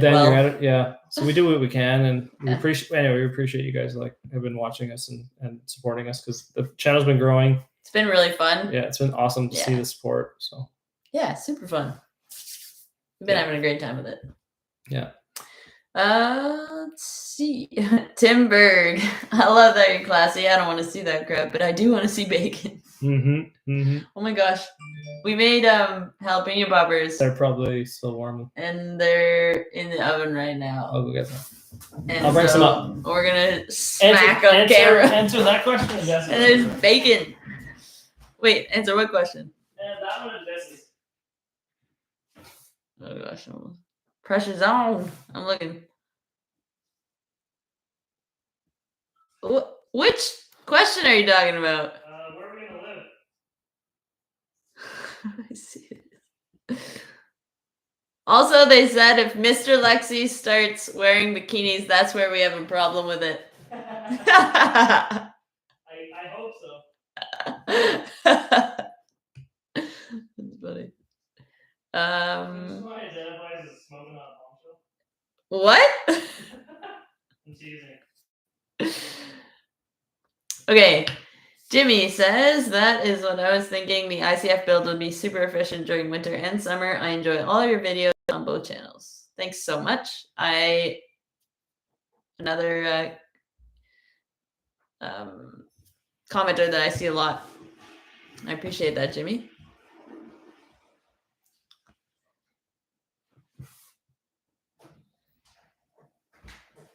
Oh, Jesse, what's the situation with the house you're living in now?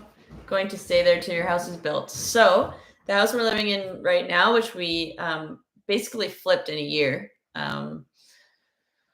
We renovated it all throughout the winter, and then we put it up for sale, and the market just kind of crashed. The market was really, really hot for houses like all summer long, and then it just completely crashed and bottomed out because interest went up. And anyways, so our house is for sale currently, and we would love to sell it because it would give us a lot more money to play with for the build. But right now we're just basically juggling money, and it would be really nice if the house sold. And if it does, we would rent for a bit until our place was ready to move in, probably put a big push on our new house and then move in as soon as possible. But since it's not sold yet, we're just going to live here until the house is built, unless it sells, and then we'll kind of juggle our options. But yeah, it's definitely been like a play it by ear type situation.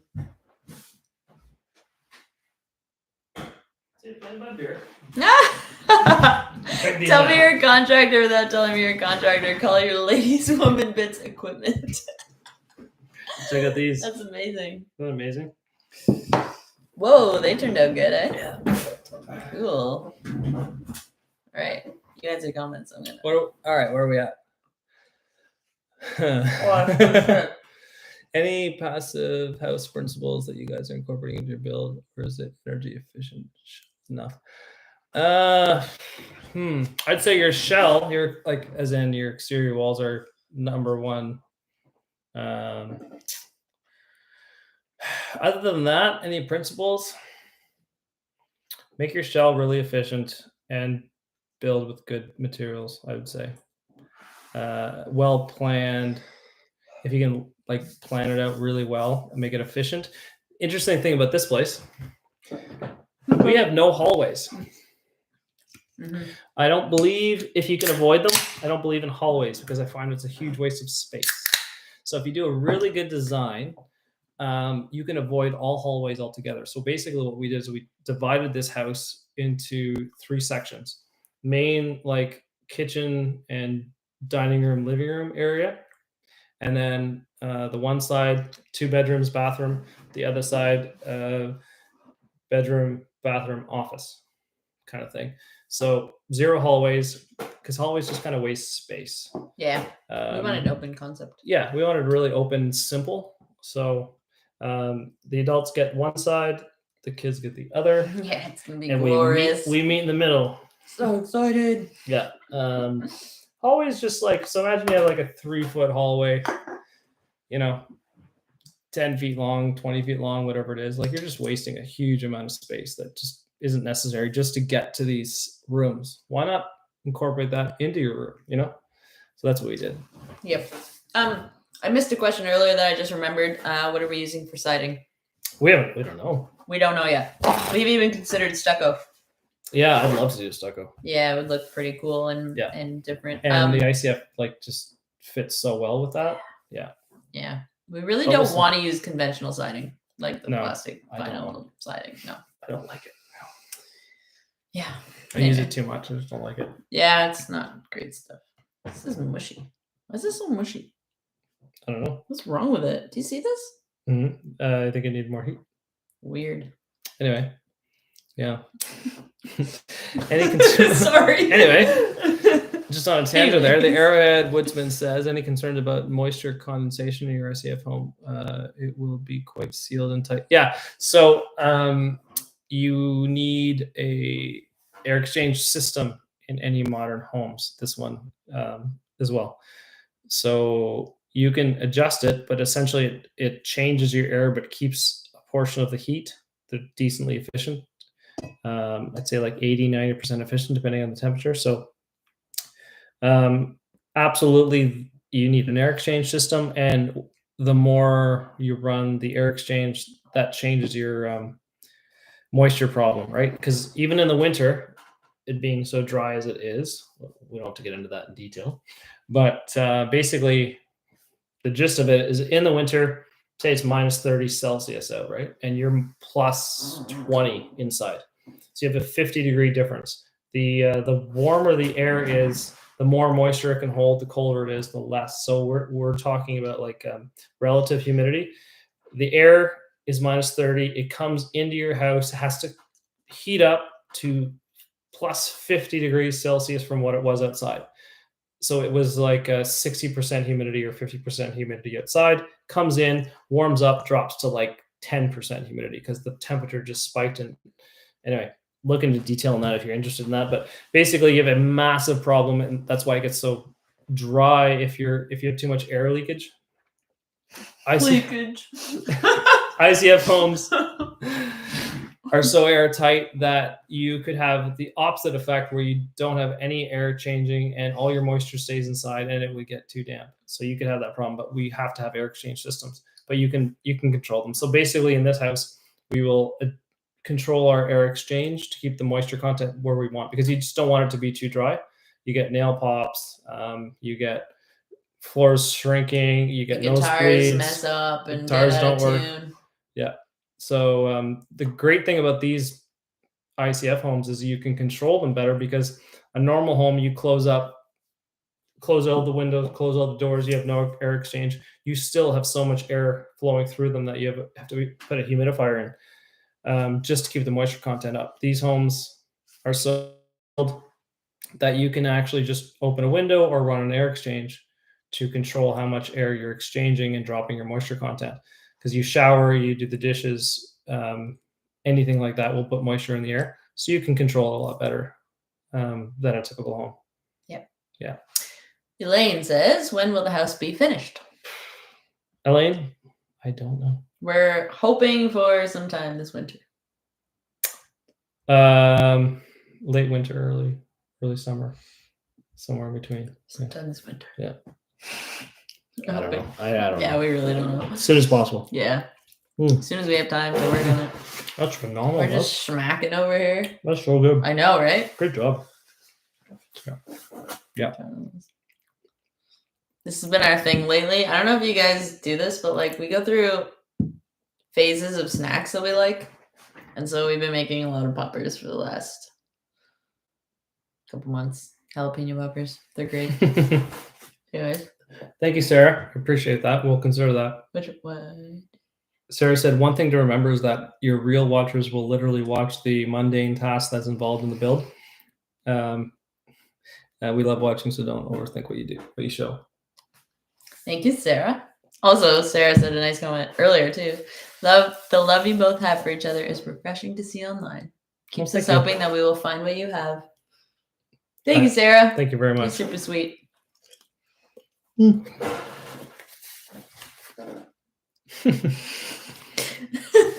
Love you. You're funny.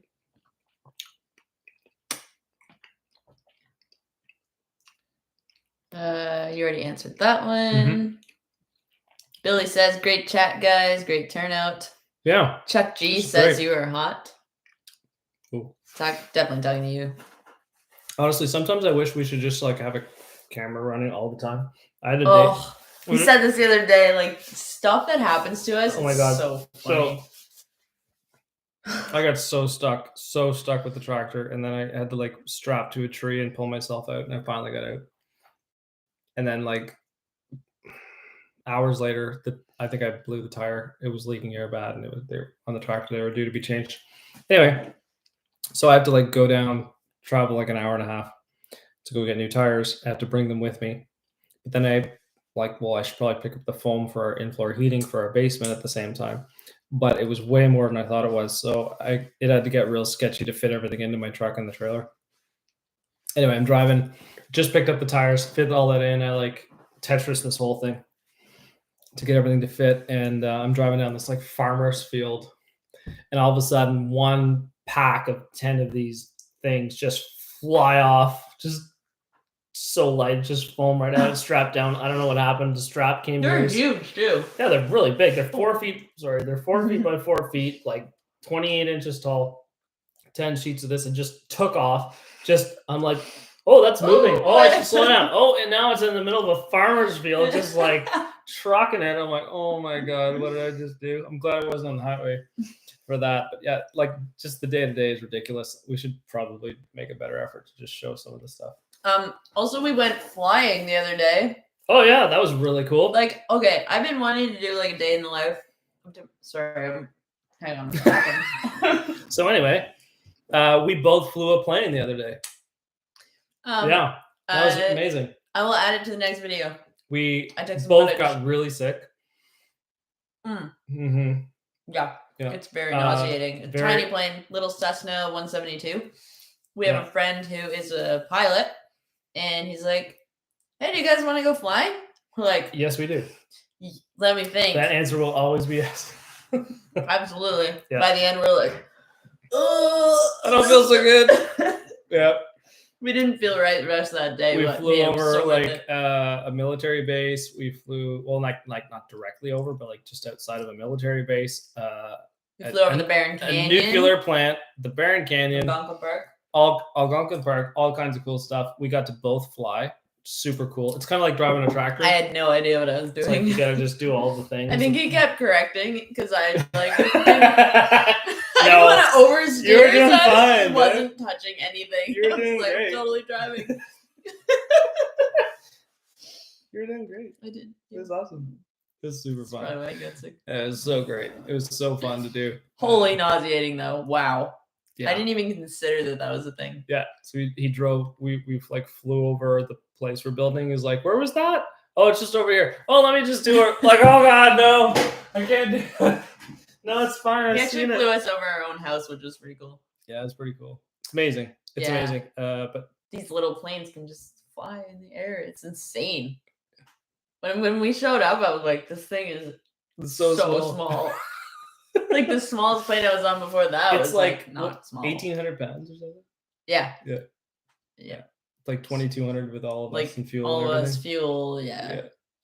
Such a small plane. Anyways, a really cool Very experience. cool. Though. I took a bunch of videos, so I will add it to the next TimberMates video. I want to start adding some little tidbits of our like day in the life stuff because like it's pretty interesting. We like played a ball tournament the other day. We just like that was super fun. We're always playing sports. Like we're starting up hockey soon, and we're just always doing stuff. What if it'd be fun? We made it to the semifinals. This is amazing. Okay, I can tell a story. Semifinals. We're playing. We played like 3-4 games before this. We made it to the semifinals, and we were up playing baseball, like 3-4 runs or something like that. Anyway, it's the last inning, and the other team has the winning run on third base, okay? And we need to win this game to continue or we go home. There's 2 out. No, sorry, 1 out. There was 1 out. I'm a left fielder. There's 1 out. The winning run is on third base. Someone hits the ball, like just kind of like just behind third base, but I'm an outfielder, so I had to run and run and run. I was able to like kind of dive and tuck and roll. I was able to catch the ball, but that's only 2 outs, right? Insane. There's just like a crazy way to end the game. Dove, caught the ball, did a tuck and roll, but now as soon as you catch it, there's only 2 out, right? The third baseman can just tag up, and then all they have to do is get to home base and they win, right? So I like dive, catch, tuck and roll, get up, try to throw it, right? It wasn't a great throw, like it wasn't real high, but it was straight. So I throw it, okay? 2 out now. We just need 1 more out to tie it. And it like hits the ground, does like a couple bounces on the way to the back catcher, and all she has to do is grab the ball. Doesn't it hit the bat that the batter threw down on the ground when they hit? Just bounce up. The back catcher doesn't catch it.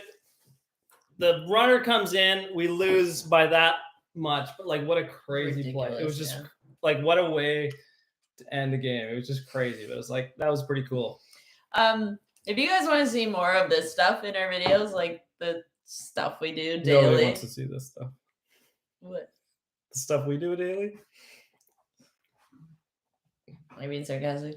I don't know if anyone can hit. We do. We do a lot. We're It's just like ridiculous all the time. Anyways, yeah, if you guys want to see that, like I could add little tidbits into the videos. I think it'd be kind of fun.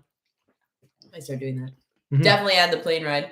Also, I just want to answer a couple questions real quick. And of course, I lost them. Oh, any plans to be on a loan? Nope. I've been offered a couple times to be on a loan. I've got young kids. I can't do months so long. No, I have no interest in doing that, to be honest with you. I have nothing to prove to anybody. I do my adventures because I like to do my adventures. If we didn't have kids, we would totally be doing stuff like that. Yeah. We would do them. Yeah, it'd be a different story. Yeah. In fact, she's actually been inquired on a show in Europe for something like that. Yeah. A similar thing, yeah. That's still in the works, then. Yeah, we'll see. Don't tell anyone. One Eye Customs asks, what is the other channel you guys do? The other channel is called Alexa's Outdoors. And it's a lot of like camping and stuff like that. Tim Berg, we got the bacon out. You're welcome. It's so good. That was delicious. That was so good. It's like I had to like eat really respectfully too. I know, me too. That's why I was going off camera. I just want Everyone's to like, smack on it. So respectfully. Just like Yeah, very good though. Jimmy says, I look forward to you all hitting 100K subscribers. It will happen, and like so many other channels, one video for whatever reason helps the channel to explode with views. Yeah, that's so true. When a video does well, it just We were at 18,000 for a long time, and it just like in the last 2 weeks, just whoop, it grows exponentially. And hey, we would love to hit 100,000. That'd be awesome. But ultimately, honestly, whatever. Every time we put out a video, we're like, let's wait for the comments. Yeah. And then we get some like arsehole who's just like rude and disrespectful. Cool. We try to ignore them as much as we can. Molly Seaton says, what is your most notable tip in building your own home? Something you wish you knew in hindsight. All right, I'll give you. You go ahead first. No, you go first. Okay. What's your most? Let me read it again. Most notable tip in building your own home. Something you wish you knew beforehand. Well, that's tough for you actually, because you've built so many. I would say. Not for yourself though. I'm going to rephrase your question slightly. I'm going to say the best tip I could say to anyone is just get in there and do it and keep going. Don't give up. Figure your way through every challenge and every problem. There's always a solution to every challenge. You will always hit challenges. So don't stop. Don't give up. Even though it looks like you're beating your head against a wall, just keep going. And eventually you will be at the end of your build and you'll get there. If you don't stop, that's the only way, because you will never, ever do a build without hitting a problem. Just keep going. Don't give up. Give it your all. You will learn on the way. You will make mistakes on the way. But if you don't stop, you will succeed. If there is a tip that I could say, being someone who's never built a home before of my own or anything like that, I would say you need to find a way to embrace the suck and embrace the fact that you need to go out there and you need to work for this house that you're not getting paid for when you're building your own home. And I think that's the biggest thing. Find a way to make it your own and get involved. Yeah, get involved. Even if it's something you don't understand. This has been something I've struggled with that we've had discussions about. Because like sometimes I'm out there and I'm like, man, I could be making videos right now.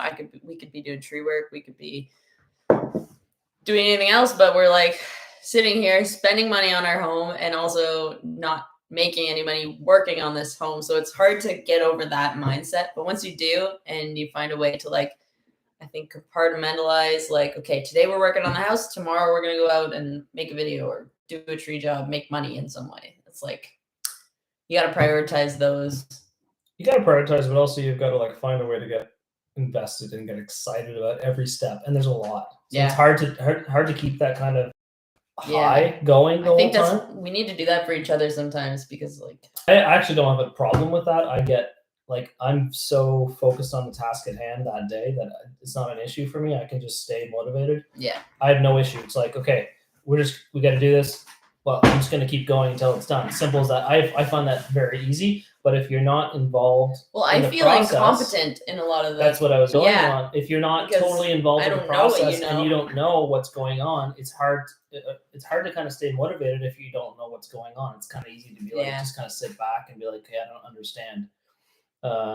So that's why I would say you got, regardless of what you're doing, if it's for your home, get involved.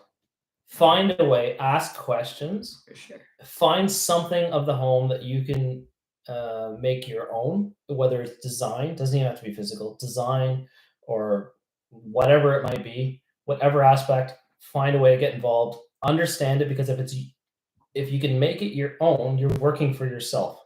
If someone's just telling you what to do, it doesn't feel like anything more than just doing a job for someone else. You got to find a way to make it for you. Yeah, for sure. It has to be. For sure. Somebody asked, will our two daughters be getting the same size bedrooms each? Pretty much. Pretty close. Yeah, really close. Pretty close. They get their own bathroom. Not because they need their own bathroom, but because we need them to have their own bathroom. They're going to share a bathroom. They're going to share one. Yeah. But they're going to share one that's not ours. Yeah, that's going to be, that is so underrated. That's going to be amazing. Yeah. But yeah, they're pretty close to the same size. Yeah. Very close. Yeah.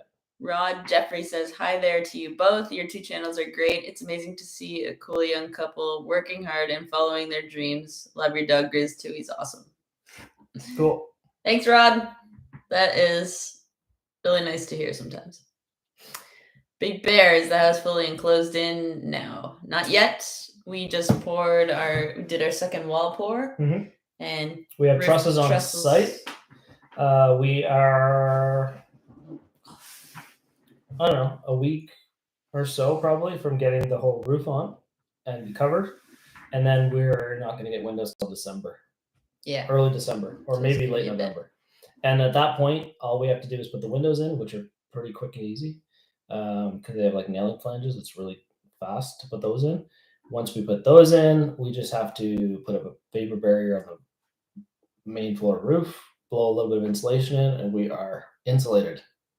So it's not bad. Like if we went at it hard for like a week or two, we'd be completely closed in and insulated. So the only trick is because we haven't done our electrical work yet, we don't want to insulate the whole attic because then you're fighting through all this insulation to like run wires and stuff. So it's a bit of a thing there, but yeah, we're getting close. Yeah, really close. This is a huge step today to get this done. Solid walls, nice and straight. Yeah, really cool. Yeah, we've been going hard at it. Yeah, well, especially you. Get you a man who knows how to build a house. Or makes enough money to buy one. No. It's more special when you can build it together. Be easier to buy one. Be easier. Yeah. Yes, it would be easier.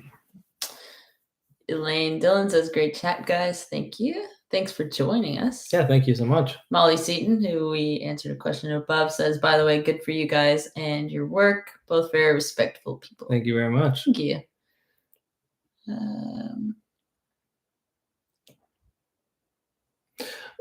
We have about 2 acres Yeah, building on. it's not It's huge. a little smaller than we were hoping for, but with COVID, everything got bought up. Stuff that was for sale for 10 years, just everything went all at once. So we didn't want to wait a couple of years for things to kind of trickle back.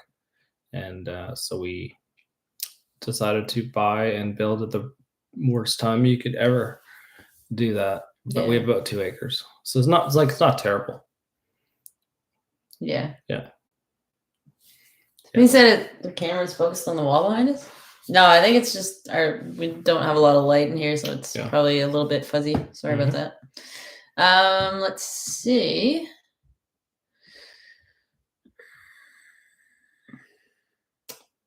I know you both are very busy and have a lot to would like to do, and money doesn't grow on trees, but I wonder if Alexis.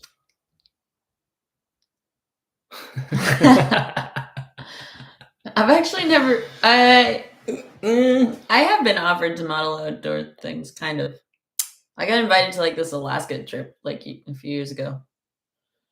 I believe for a Filson company, Filson 1962, 82 or something like that. Or 1892. Anyways.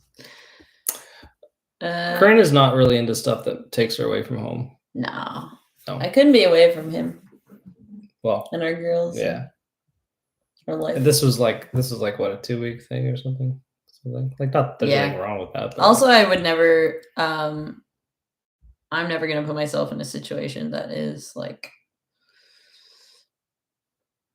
with a bunch of strangers and put in a situation where I don't know how to describe it. That you don't need to be in. That I don't need to be in. Yeah. Exactly. Yeah. I like my home life. I have no something interest local's one thing, but like traveling like across the world to do something for like weeks at a time, and we're kind of more like the stay close kind of thing. Type. So well, when you have a family and when you have like it's like I don't know how actors and stuff do it. Like I couldn't do that. I couldn't live that life. It's challenging, right? Yeah, it just doesn't interest me at all. To each his own, but like. It definitely takes a toll. Ain't my jam. I like being with my family.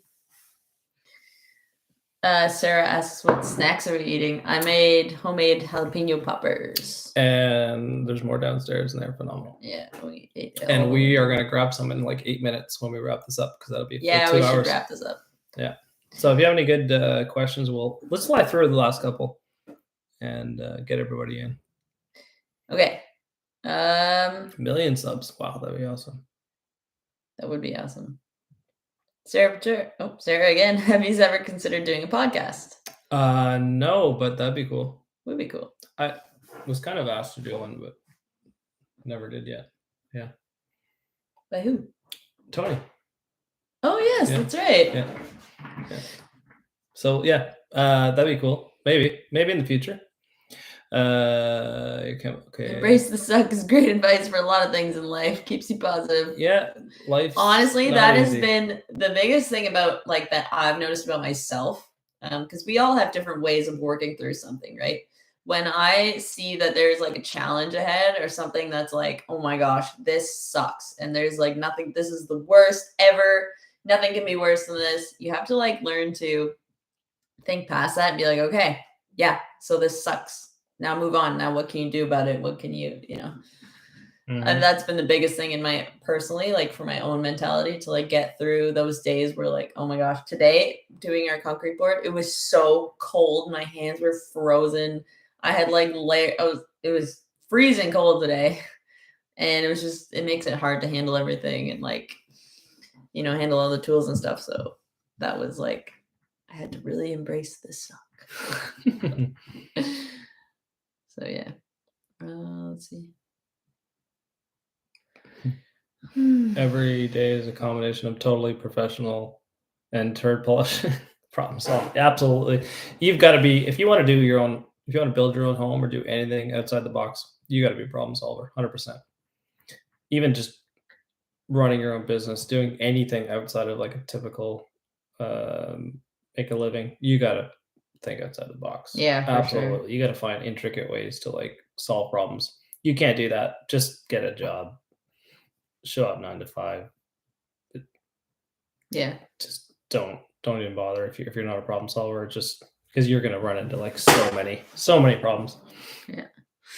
The Arrowhead Woodsman, great sawmill videos. What's your thoughts on the Norwood? I have a wood miser and I'm pretty happy with it. Not super happy with the Norwood, to be honest.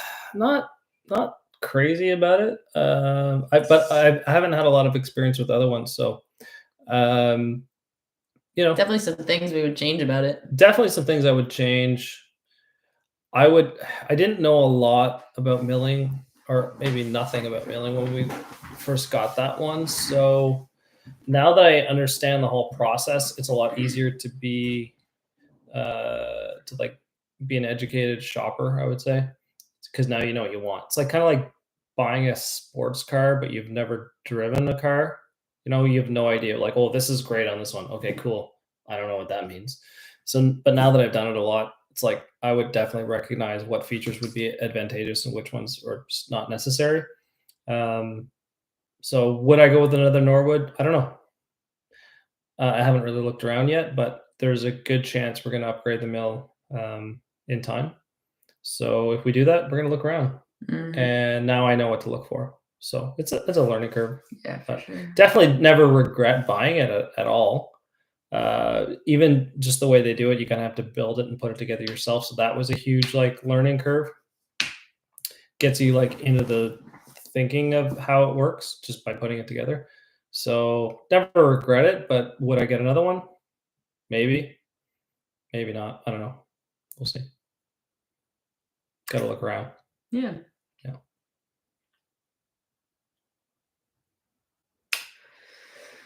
Well, we should definitely wrap this up. Yeah, we got about 3.5 minutes left. Yeah. Seen lazy. Do either of you Oh. hunt? No, we do not, but we would like to. Also, I wanted to shout out a couple like regulars on the channel. Kristen, I see you. Sorry you missed most of the live, but it's nice that you got to pop in here at the end. And Lola. Lola is, I see Lola lots in the comments. Very encouraging, as I said previously, to see like the regulars who comment on every video, and yeah, it's really awesome.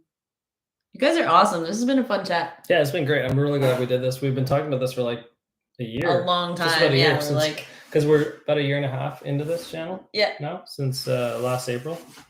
Yeah. Well, previous one, not this just past one, but yeah, we've been talking about this for a long time. And then once we hit 25,000 subs, we're like, okay, we get. Definitely. Right, let's do this. We definitely got to do it. I think on Alexis Outdoors, my first live was like at 16,000 subs. Okay, Yeah, so we waited. So we waited a little bit more. Yeah. Okay, good. Yeah. Yeah, this has been super fun. Yeah, it's been great. The house build series has really taken off more than we thought it would, and so that's really exciting because it's super fun. We like building our own house. It's cool. Yeah. I think it's the dream, you know. There's a lot of people out there who like would love to build their own houses, and if we can do it, like anyone can do it. Honestly, just a little. Well, your skills are a little bit above many, but honestly, that's not where I'm going. I was just gonna say that we built at the worst time probably in the last 20 years to do it. But doing it now and doing it quickly is better than waiting, honestly. So there's never going to be a good time. So just do it, get it over with. It's your best. Like, just if you're going to do something, just go full at it. We had decided, we had thought about doing, we wanted to do this, right? And we're like, well, the plan was to do it over 2 years. But then we're like, we had a discussion. We're like, well, you know what? What if we just go straight at it? Just get it done quick. Yeah. After all things considered, financing, everything, just go at it 100%. Just do it. Don't be afraid. Don't be waiting for the perfect time. Just if you're gonna do something cool, you have a big project, just do it. Just it's coming. Just be patient. You saw it? You saw the comment? Of course I saw the comment. It's hilarious. Just be patient. It's not there yet, but Good it will. things come to those who wait. It's coming. It's coming. So Yeah. funny that you saw that. If you're gonna do something, like you gotta just go at it. You can't just like pussyfoot around. Yeah, you can't just wait. No. It's coming. I promise you, when that happens, there will be something posted of some sort, and Because I won't be able to help myself. maybe even we'll live stream some of it. I don't know. Who knows? But it's coming. It's coming. Absolutely. I wonder how many people know what we're talking about. Oh, they all know what we're talking about. Really? P-ism certainly does. Yeah, absolutely. Well, that was the wrong hand, but yeah, everyone knows what you're talking about. All right. Well, Should we wrap this up? yeah, we're 2 hours in. I'd say so. You go ahead and I'll. Any closing notes? No, other than great gratitude. Thank you for following. Thank you for your support and the views, the questions coming out tonight. Yeah. Have a good weekend. It's a long weekend here, so Enjoy your Thanksgiving with be your safe, families and have fun. Don't be afraid to get out there and do cool things. embrace the suck. Embrace the suck. Yeah. I think that should be our slogan. Yeah. TimberMates, embrace the suck. That could be. Oh, that could be taken. That could be taken the badly wrong way. Too. Oops. Also, yeah. Okay. So yeah. On that note, we will probably do another one. I don't know. We'll do another one this winter. Yeah, definitely in the winter. That'd be great. We've had great support. We had 100 some people on average tonight. That's awesome. Yeah. Thank you guys so much for coming out to the live chat. Yeah. It's very special. This is our first live chat. So everyone that was involved, we are very grateful. And everyone who supports our videos and who might watch this live chat later, thank you so much for all the support, all the comments. We see you. We see every single one. We don't always have time to respond to them all, but they're noticed and we appreciate each and every one. Yeah. Yeah. We're having a blast, showing the whole build. And like I said, I'd like to start throwing in tidbits of our day in the life stuff too, because it's pretty interesting. Most of the time, it's always an adventure. What we do every day is an adventure. So, yeah. Thank you guys so much for watching. Yeah. Okay. Cool. You want to close out for us? Yeah. Well, nothing other than just thanks so much. We'll do another one of these soon. Thanks for supporting us, and we'll have a video out soon. Yeah. We have this last pour, the pour we did today. Mm-hmm. That episode should be out, let's say, within a week or two at the latest. Yeah. We'll have the next one out. So follow along. Look forward to our next video. Yeah. Look forward to seeing all your comments. Thanks again, guys. Good night. Have a good night and have a good weekend.